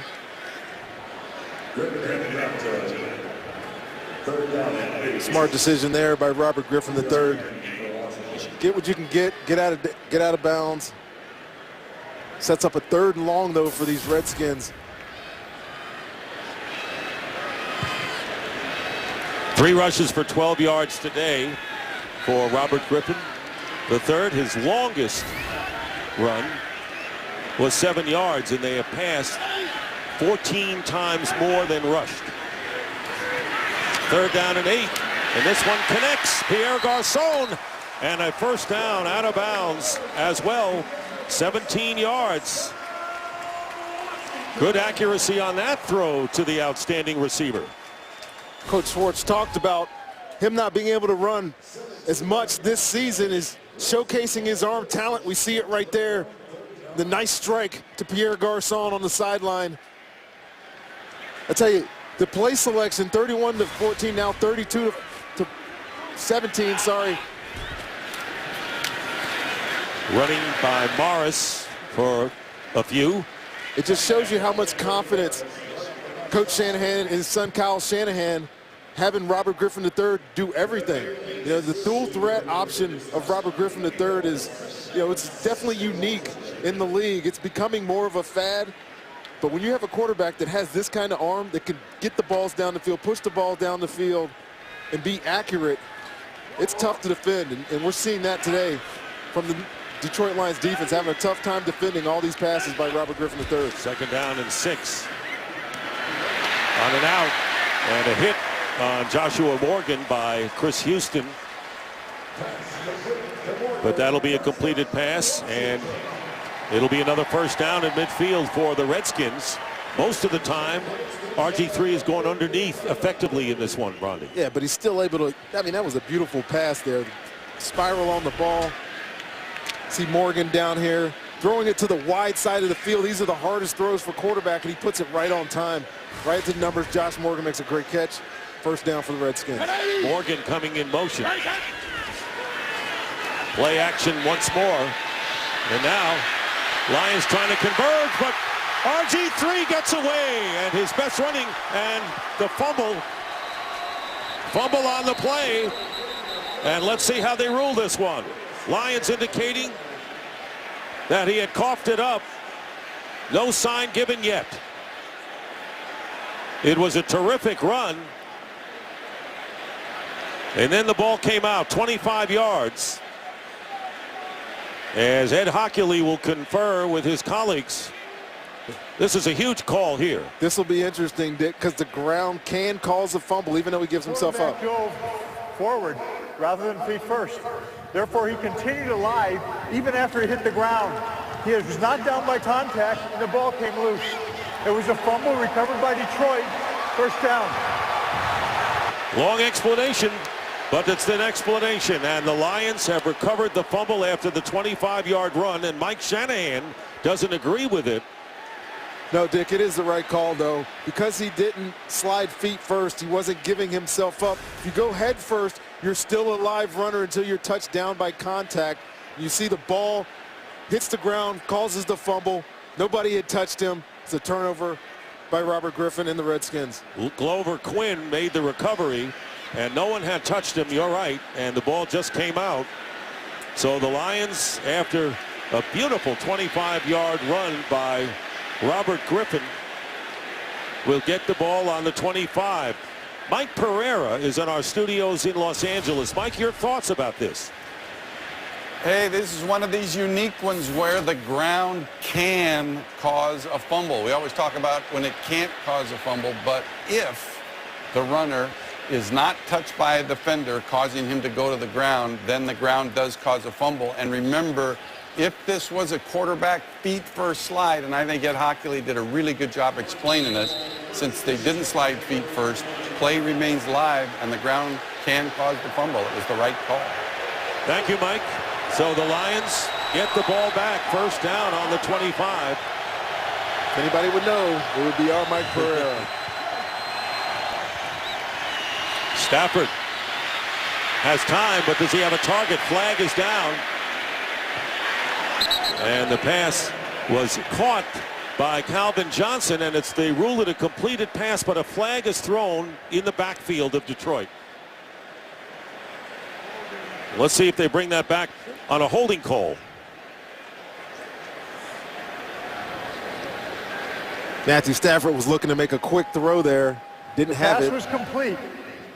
The foul was illegal hands to the face mask by the defense. That penalty is declined. The result of the play results in a 1st down. So the defensive player, illegal hands at the line of scrimmage when Stafford went back to attempt his throw, and an 18-yard pass will be a completion and a phenomenal catch with the defenders right at the sideline. Yeah, D'Angelo Hall drawing the tough duty all day today. Calvin Johnson coming back down the field. That is a really acrobatic, what you expect from a guy like Calvin Johnson type of catch. And Josh Wilson trying to make it tough for him to make the play right in front of him. So now on 1st down, the pass is caught to a wide open Burleson. Nate Burleson down the sidelines. And it's Brandon Merriweather who knocks him out of bounds. A huge play coming back with the big pass downfield by Stafford, 50 yards. And the Lions are in business. They'll have a 1st and goal. See Matt Stafford here with the play action, creating a lot of time. And this is the 2nd time we've seen this exact play. Confusion on the 1st time. 2nd time, just let Nate Burleson run right through the middle of the field. A lot of attention was on Calvin Johnson on a deep post. huge play by Nate Burleson and this Detroit Lions offense. Get him down into the red zone. And Theo Riddick has come in as a receiver at the line here. 1st and goal, and here is a fade to Fourier, the tight end, and he's covered by Josh Wilson. And that will bring up 2nd down and goal. The long touchdown passes by the Lions this year have been screened, a screen pass to Reggie Bush, in week 1. And then to Calvin Johnson on a short pass. On a slant out last week against Arizona. Yeah, they haven't had as many plays down the field as they would like. A lot of teams playing them deep, and he's having to connect underneath. But when you have playmakers like Calvin Johnson and Reggie Bush in week 1, you're able to do that. You're able to have these big explosion plays. But today they're getting them through the air. Burleson is back in the game. Joyce Bell is in it as well. And here's the pass, a slant, and a terrific defensive play by Emerson again. Defending Chris Durham, and it'll be 3rd down and goal for the Lions. David Emerson's picking up his game today when they need him to. I know Raheem Morris was not happy with the way that he played last week. You see this is 2nd very good defended pass coming behind a receiver, knocking away what would have been a touchdown. Did you play it any better? I could have played it just as good, I think. Maybe. 3rd and goal, I mean that play. Emerson is a really long corner. Got those long arms. That's what they like about him. 3rd down and goal. Stafford up the middle. Incomplete. And it'll be 4th down. Fourier, who caught a touchdown pass in the center of that end zone earlier. And David Akers will come on with still plenty of time here in the 4th to try to give the Lions the lead once again. Got to give this Redskins defense some credit here. They've given up a bunch of big pass plays. Matt Stafford has 325 yards here just at the start of the 4th quarter. But twice now they've been in the red zone and been able to hold teams to field goal attempts. It's going to be, it could play huge for them as this game wanes on in the 4th quarter. 28-yard field goal attempt by Akers is good. And the Lions take the lead 20-17. But you're right about the Redskins. They have withstood the turnovers effectively today. On Fox is sponsored by Geico. 15 minutes could save you 15% or more on car insurance. By Bud Light, official beer sponsor of the NFL. And by United Airlines, the world's most flyer-friendly airline. United, fly the friendly skies. Take a look at the scoring drive. The Redskins have turned it over twice today, giving up only 3 points. The Lions once amounting to 7. This was 6 plays, 65 yards, and 47 of the 65 yards was that catch by Nate Burleson. Nate Burleson having a huge day today. 6 catches, 116 yards for the 11-year vet. In fact, the Lions have 2 receivers with over 100 yards receiving, Burleson and Johnson. Johnson has 104 with 6 catches. Yeah, Burleson's been the big play guy today. The 47-yard catch, he had a big gainer earlier in the first half as well. Joshua Morgan is back deep and 7 yards out with a stance of running it out, and is. Here's Joshua Morgan, and he's not going to get to the 15-yard line. Good play by John Wendeling. So Robert Griffin III coming out for the Redskins, who trail once again, but they've come back repeatedly today. Redskins ball on the 13th. And talking to Jim Schwartz yesterday, he said the team that makes the fewest mistakes in the 4th quarter wins. I think that's how this game's going to end up here, Dick. 1st down, and here is the pass caught by Logan Paulson. And the tight end who started the game with Fred Davis out picks up a 1st down with a gain of 19. Read option formation, fakes the read. Told you earlier about all the passes that come out of that. That pop pass made popular this year. You see it a lot. A lot of teams are giving this impression that it's going to be the read option, come out of it in play action, and just dump off to the tight end. This time they do hand it off to Alfred Morris, and Morris picks up a couple of yards. Ndamukong Suh is right there. Well, the Redskins have trailed 14-7 in this game, have come back to tie it up 17-14, and got the field goal to tie it up. Now they're down 20-17 with nearly 5 minutes elapsed here in the 4th quarter. Talked about the run-pass distribution earlier. Even though the Redskins are in this game, it feels like they're playing catch-up the entire day. I think it's a credit a little bit to the big plays on Detroit's offense, but they've been able to answer the call so far today. 2nd and 7.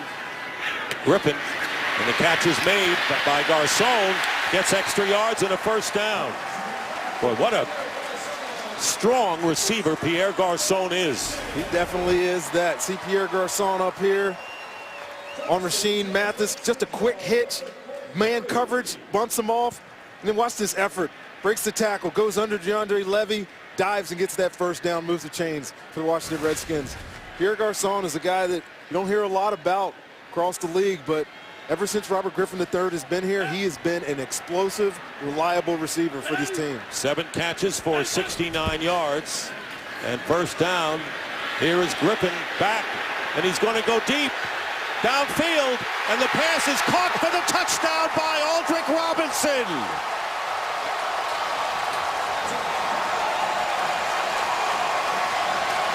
Well, I think we answered that, Dick.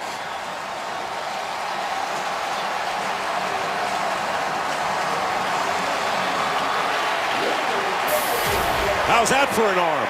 They can indeed answer the call here. We talked about these guys having to keep up with Detroit. Robert Griffin III, again, play action, has all the time in the world, sees his receiver running, no safety in the hole. Rasheed Mathis can't keep up with him, and Robinson with the long touchdown pass to give the Washington Redskins the lead, their first lead since D'Angelo Hall's interception for a touchdown to start this football game. And Mathis, who had to handle Garcon on the previous play, beaten by Robinson on this play. And as you know, they review all scoring plays, although we have a Redskin player shaken up.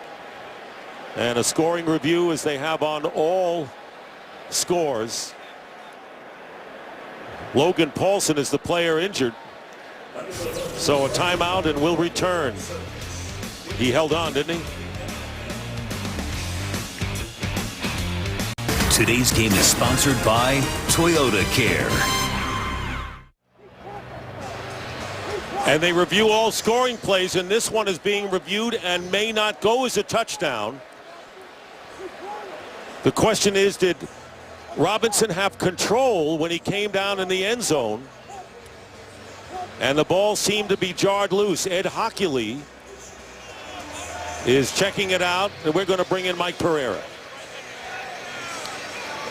I'll tell you, Dick, you got Ed Hockley looking back to me to see, when you look at the camera there, I think that he's looking to see where the ball was previously snapped from, which makes me think that he may overturn this. Just from the standpoint of when he went to the ground, the ball seemed to go from the right hand to the left hand, and clearly was on the ground. The receiver hit the ground, and the ball was rolling on the ground. The receiver, therefore, did not maintain possession after hitting the ground. The pass was incomplete. It's 2nd down and 10 on the 43-yard line. The clock is correct. What a heartbreaking situation for Redskin fans who are going wild on that huge play, which will go as an incomplete pass of 57 yards, but the ball did come loose. Aldrick Robinson, the recipient of a beautiful pass from Robert Griffin III. You have to control it when it goes to the ground. Calvin Johnson actually had this same situation happen to him early in the year, and it was also incomplete because when it hit the ground, the ball moved. So it is an incomplete pass. So instead, it'll be 2nd down and 10, back at the 43 of the Redskins, and the ball is knocked loose, and Griffin alertly gets to it and picks it up. And that very nearly was a fumble. Yeah, Robert Griffin scoops this up, kind of has it. I think that hit the tight end on motion there. Wow, it was pretty dangerous Logan recovery Paulson, from it right there from Robert Griffin III. It was Paulson who was the tight end. So a loss of 10 yards. So instead of the touchdown, now it's a 3rd down and 20. Back at the 33.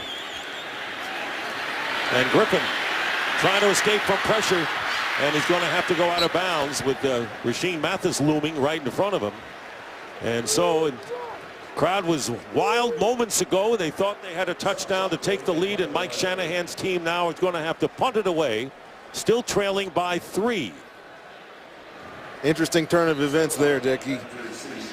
The emotions of scoring a long touchdown, the botch snap on the next play, then having a punt.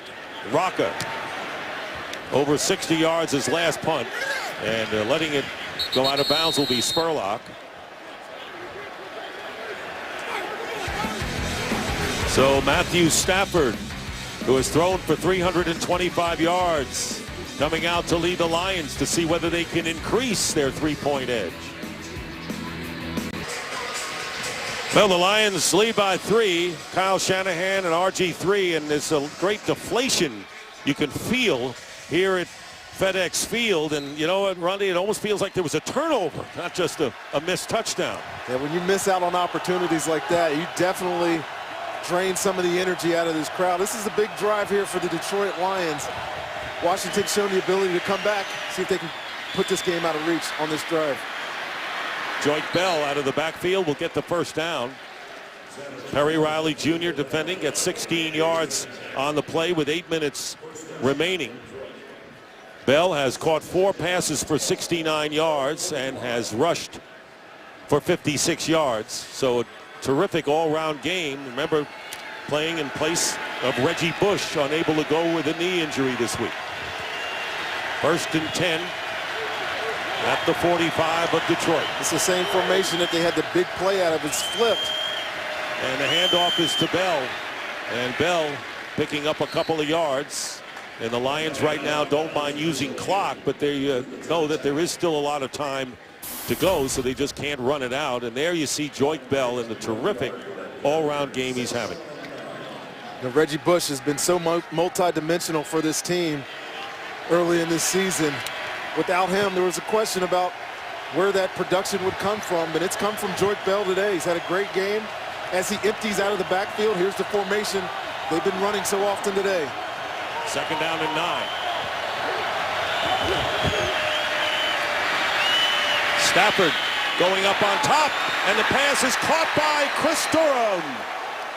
Durham with Emerson defending. Downfield gets 33 yards into Redskin territory, and Detroit putting it on here.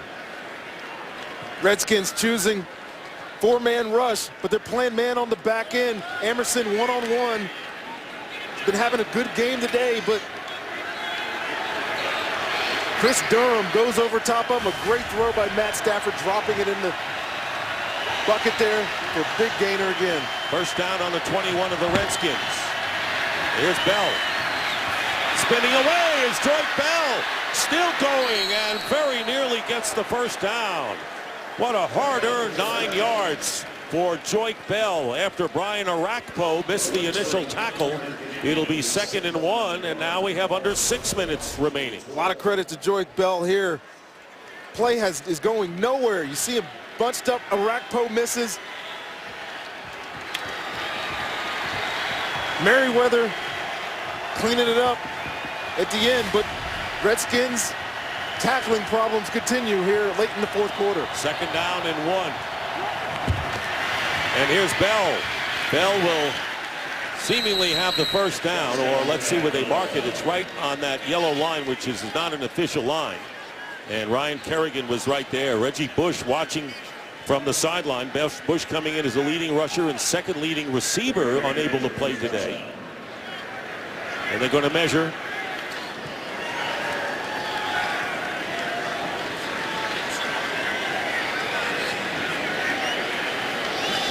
Detroit would love to get 1st down here. Short. Continue to milk this clock. 5 minutes and 21 seconds left. Still a lot of time. But they've been down here twice before. The Redskins defense has stood up and forced field goals. And this would be huge. It'll be 3rd down and inches. So it's either making the 1st down and having a chance for a touchdown, or settling for a field goal, which would make it a 6-point game, and still allowing the Redskins to come back with a touchdown and a conversion to take a lead. Well, we've seen a lot of those type of games this year. We had one last week in Carolina.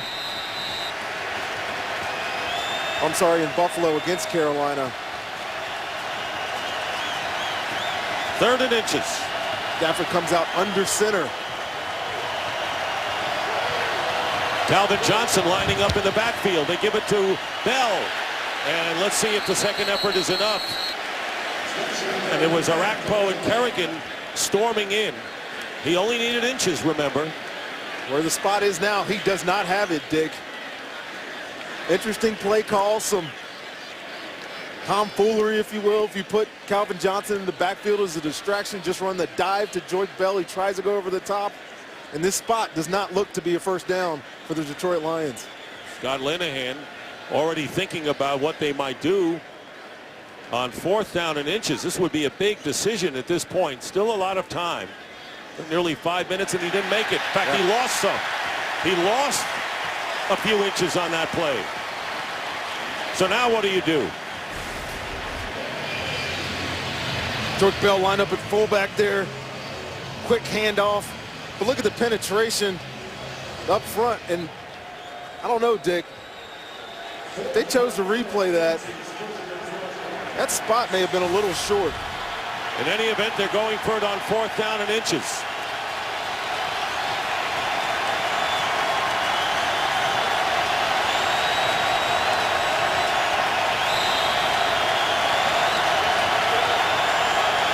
QB sneak.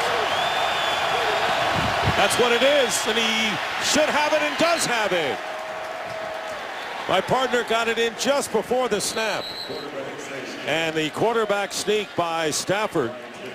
And a first down for the Lions, going for it on 4th and inches. Scheffler moved up to that tight end position, creates another gap out there. Arakpo's outside, and he gets the first down there on the Joyce Bell push for that extra yard. First down for Detroit Lions. It's a huge pickup for that team. And Bell has to tie his shoelace to get ready for the next play. It'll be 1st and goal. And here is Bell, and he is pushed back by Perry Riley Jr. They even lose a yard on the play, and we have 4:02 to go, and the Lions, or check that, the Redskins have called a timeout. It's been a really wide open offense for Detroit all day today, Dick, and you see with times running out here, Scott Linehan choosing to be a little more conservative. He's been on the ground here these last couple of snaps. See if they get a little bit more aggressive. But you know, Ron, 2nd and 3rd down here. Yeah, because you know they're in the same situation. They could have tried a field goal back there when it was 4th down and inches. So if they just run the ball and don't get much and get 3, there's still going to be enough time, more than enough, for the Redskins to come down the field. Absolutely, it is. They're trying to milk some of this clock. It's just a note that the offense have gotten conservative, not trying. You know, this is a pass-first offense, Dick. They run the ball just to change things up. And I asked him actually yesterday, asked Stafford yesterday, is there a situation in a game where your offense doesn't become pass first? And this is one right here.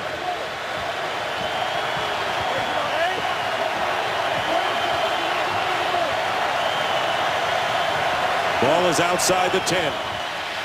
Stafford up the middle, and it's caught. Touchdown, Calvin Johnson. And Matthew Stafford really had to thread the needle on that, Rondé. He had defenders there, and he had to drill it to Calvin Johnson, who made the catch and went in for the touchdown, and a big one with just under 4 minutes to play in the 4th.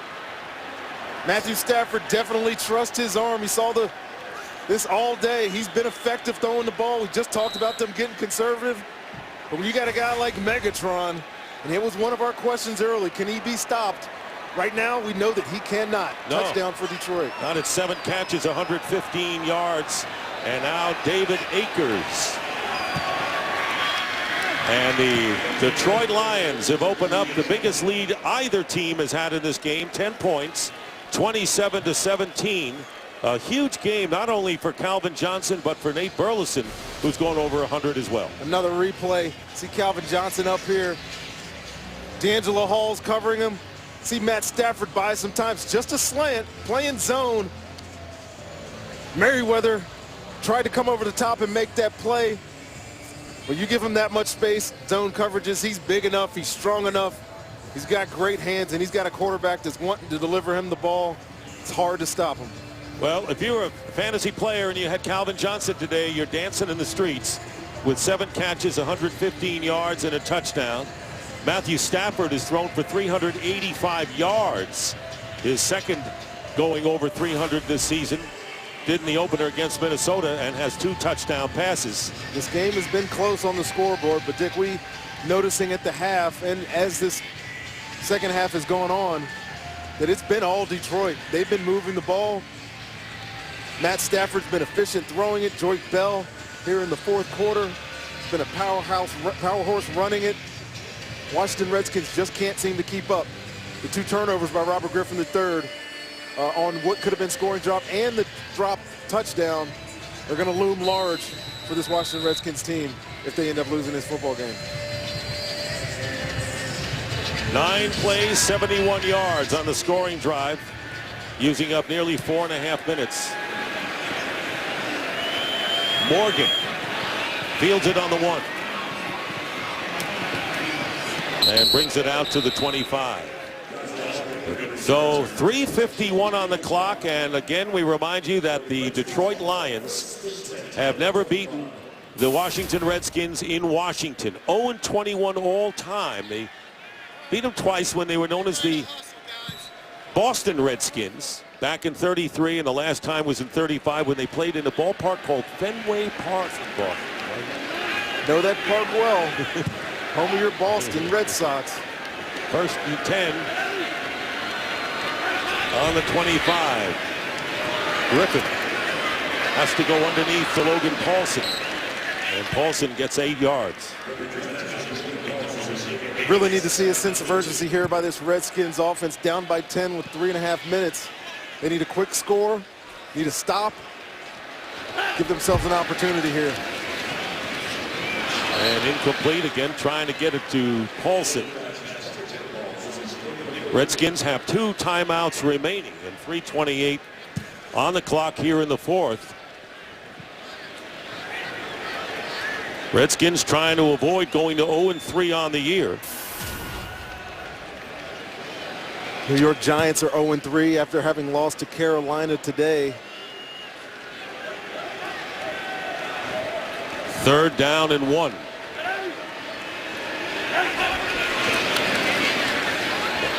And the pass caught but hit immediately. Flag down. Garcon is hit by Rasheem Mathis.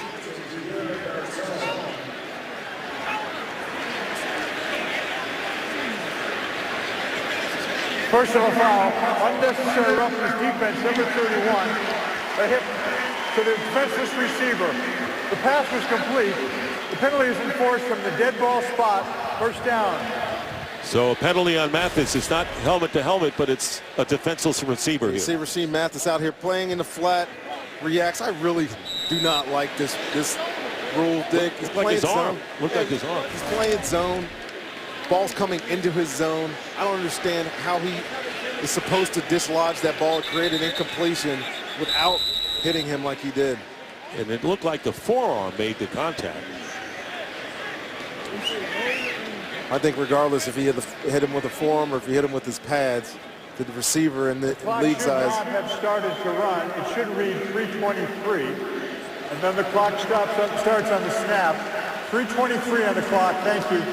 The receiver is always in a defenseless position when he's looking back trying to make a catch, and it's really putting an onus on the defensive back. I mean, in all honesty, to take it easy on receivers. I just don't agree with the rule. It comes up almost every single week. And the Lions encroachment. Offense, number 10. No, it was Griffin who drew Nick Fairley. And now the conference begins, and Santana Moss is in there as well, and he said no. Action by the quarterback is a false start. 5-yard penalty. 1st down. Like to see this one. Watch Robert. This isn't it. Let's watch Robert Griffin III here. The hands, the inflection in the voice. See his head move. Yep. I don't think Fairley reacted to the movement. He reacted to his voice. But Hockley. 1st and 15. And Paulson out to the 42 of Detroit, and Willie Young forcing Robert Griffin III to get rid of it as quickly. 10-yard gain, 2nd down and 5. Winding down to 3 minutes remaining in the fourth. Redskins trailing by 10, have 2 timeouts left. And there's Santana Moss on the slant up the middle, and a first down to the 32. Gets 10 more here. Redskins pecking away here, but they need 2 scores. They're used to being in this 2-minute drill. They've been in it for the entirety of 2 halves the past 2 weeks. And this one popped up in the air, incomplete. Mathis on Santana Moss. Stops the clock. It'll be 2nd and 10. Rasheed Mathis, watch him out here. Just react to this throw. He's coming before the pass is even thrown. He should have been an interception. Robert Griffin telegraphed that throw. The veteran Mathis could have put a dagger in the skins right there with an interception. You know, he looked at his arms to say the ball should be here. Where's it at? Yeah. I had that. Where's it at? 2nd and 10. Here's Griffin, forced to run before he throws, and a great catch by Moss, and he gets out of bounds, so he stops the clock and gets a first down for the Redskins. Good play that time for 13 yards for the veteran receiver. And a nice catch by Santana Moss. Robert Griffin avoiding the pressure here. He looks pretty comfortable running on that knee to me. Dick tosses it out to Santana. He's been doing this a long time. He understands the importance of catching that, getting it out of bounds, stop the clock, give the Redskins some more time to operate here. Nick Fairley limps off the field, replaced by C.J. Mosley up front for the Lions. 1st and 10 inside the 20. Griffin, again, we've seen this today, and throws this one away. And this time it was Israel Adonijah, the former Chicago Bear, who played against the Lions in the division, forcing Griffin to throw it away. And it'll be 2nd down with 2:20. So Robert had that situation earlier. He tried to force a ball in. Chris Houston had the interception. Good job by him getting that out of bounds. Give himself another opportunity here, another shot here. See Kyle Shanahan there dialing up a play. 2nd and 10 inside the 20. And this time they go to Roy Henley Jr. He's going to get a first down, trying to get to the goal line. Instead will be tackled at about the 4 or 3 by Louis Delmas. It'll be a 15-yard play. And winding down to the 2-minute warning, it'll be 1st and goal for the Redskins, and they'll let the clock wind down. 2 minutes remaining in regulation. The Lions lead by 10, but the Redskins on the verge of narrowing that gap. We'll be back. 2 minutes remaining in the fourth. It'll be 1st and goal at the 3 for the Redskins. They send Hello out to the left. Griffin under pressure, down and throwing it away. So that was an alert play by RG3. Willie Young was all over him, fended him off, and instead of taking the loss in yardage, it'll be 2nd and goal. Look at this penetration by this Detroit Lions defensive front. Pressure on him immediately. Robert Griffin showing some athleticism, being able to throw that ball basically with all arm strength, get it out of bounds past the line of scrimmage, so it wasn't intentional grounding. And it stopped the clock to boot, so only 7 seconds gone by. 2nd and goal. Back to the 3. Here's Griffin's pass. It's tipped, incomplete, intended for Garcon. So now it'll be 3rd and goal from the 3. It's a nice concept there by the Redskins. He was delivering this ball to Pierre Garcon. As soon as he came out of his break, it was a little high though. Tipped, incompletion. You know, with a long touchdown run by Morris and the interception score by D'Angelo Hall, this is really the Redskins' first red zone possession right here. That's hard to believe with this game the way it is. They need to score quickly here. Time is their enemy. Rolling out a design rollout. The pass in the corner, and unable to hold on is Niles Paul. So it'll be 4th down. And what does Mike Shanahan do? He needs 2 scores, however he gets them. I think he kicks the field goal here, but Robert Griffin on the sprint out, finds his receiver, finds his tight end. Corner can't hold on to it. I don't know if he would have stayed in bounds even if he would have caught it. I think it's a smart decision here by Mike Shanahan to kick this field goal. Give yourself an opportunity. If they go for it on 4th down and don't score, this game is effectively over. Get these 3 points and see if they can get the ball back and give themselves another chance at the end of the game to win.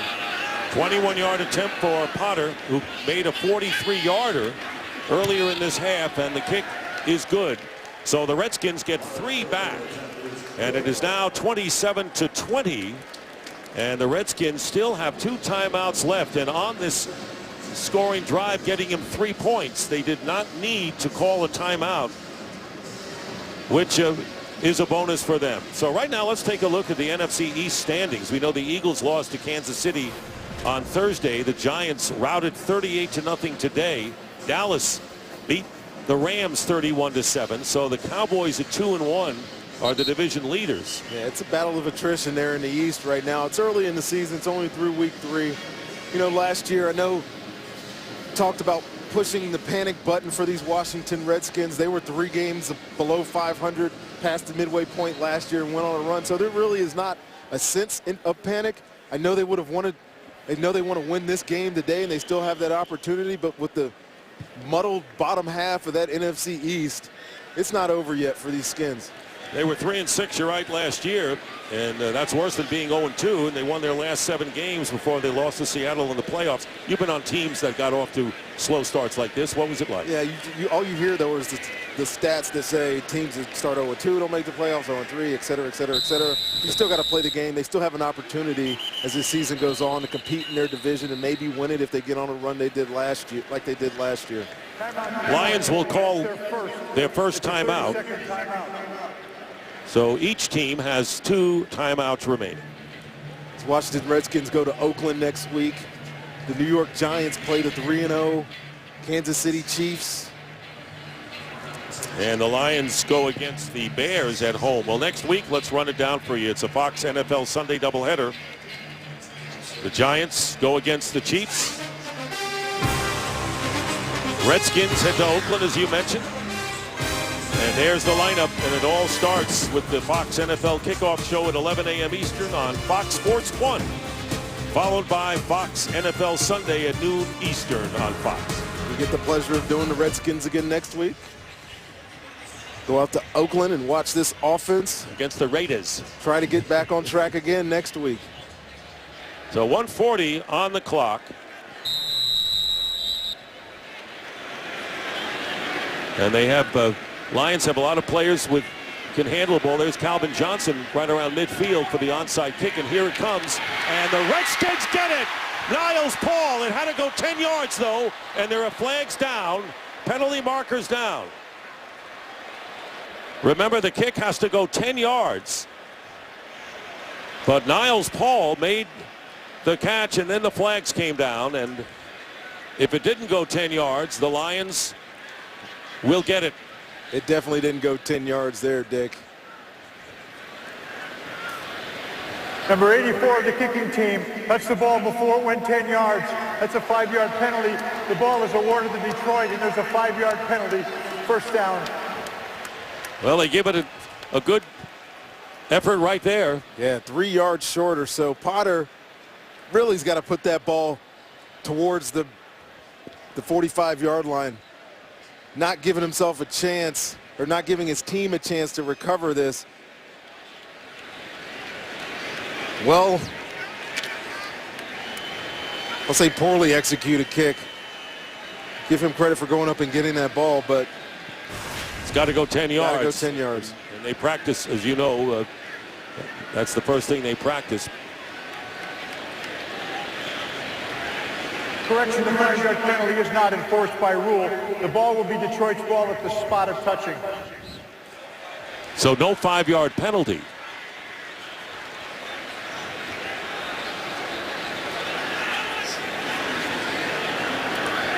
The only other option the Redskins had was to kick it deep and use 2 timeouts and try to prevent the Lions from getting a first down and maybe getting field position with no timeouts left, but having to score a touchdown. Yeah, and the time that it would have taken to go the length of the field, probably wasn't in their favor.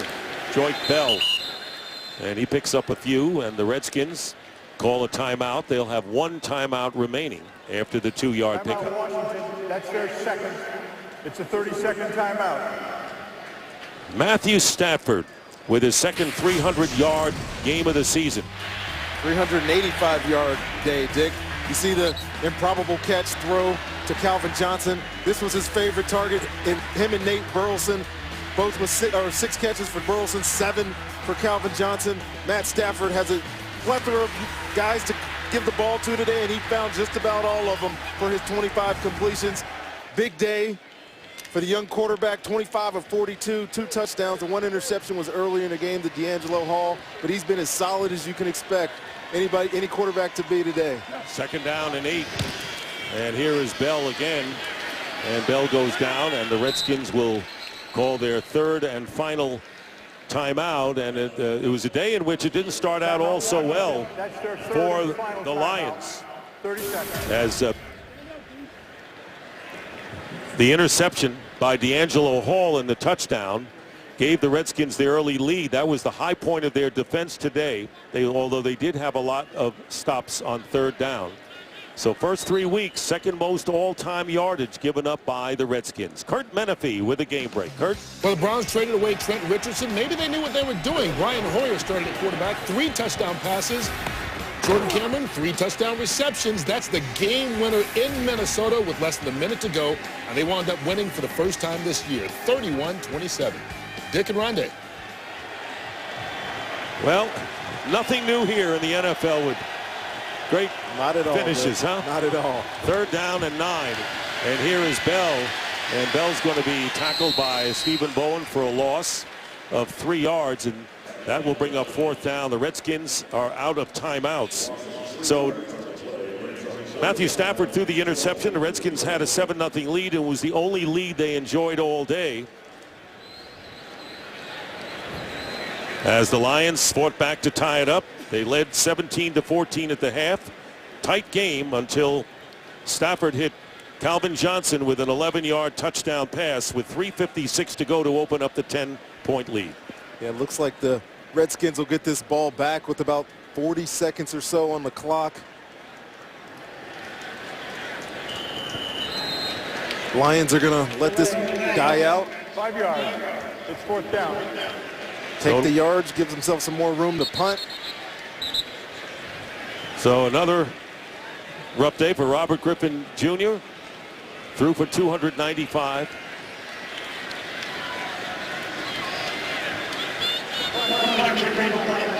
There were 45 seconds on the clock. It should not have started. Thank you. Want to welcome those who saw the Cincinnati Bengals come from behind and beat the Green Bay Packers in a thriller, 34-30. And now the Detroit Lions punting on 4th down with 45 seconds to go and leading by a touchdown over the Redskins. Chris Thompson, and the ball going into the end zone for a touchback. And the Redskins with 38 seconds and no timeouts left, needing a touchdown to get back into it. Matthew Stafford with another brilliant game passing-wise. Calvin Johnson with his 34th career game with over 100 receiving yards. And RG3, 57-yard touchdown pass that seemingly put the Redskins in front of the 4th quarter, overturned. Aldrick Robinson dropped that big play early in the 4th quarter. By the way, Nate Burleson also 6 catches, 116 yards. And here is Griffin going underneath to Roy Heller Jr. And a tackle quickly by Mathis. Does not get out of bounds, and under a half a minute remaining. So want to remind you, coming up next, it's the State Farm post-game show. And the Detroit Lions are seconds away from finally winning a game in Washington. And this is Santana Moss who will stop the clock. They had lost 21 straight games to the Redskins in Washington coming into this game. Redskins need probably one more completion here. Get some chunk yardage, maybe give themselves an opportunity for a Hail Mary at the end of this game. There's only 12 seconds left on this clock. Not enough time to work their offense down the field here. So the Redskins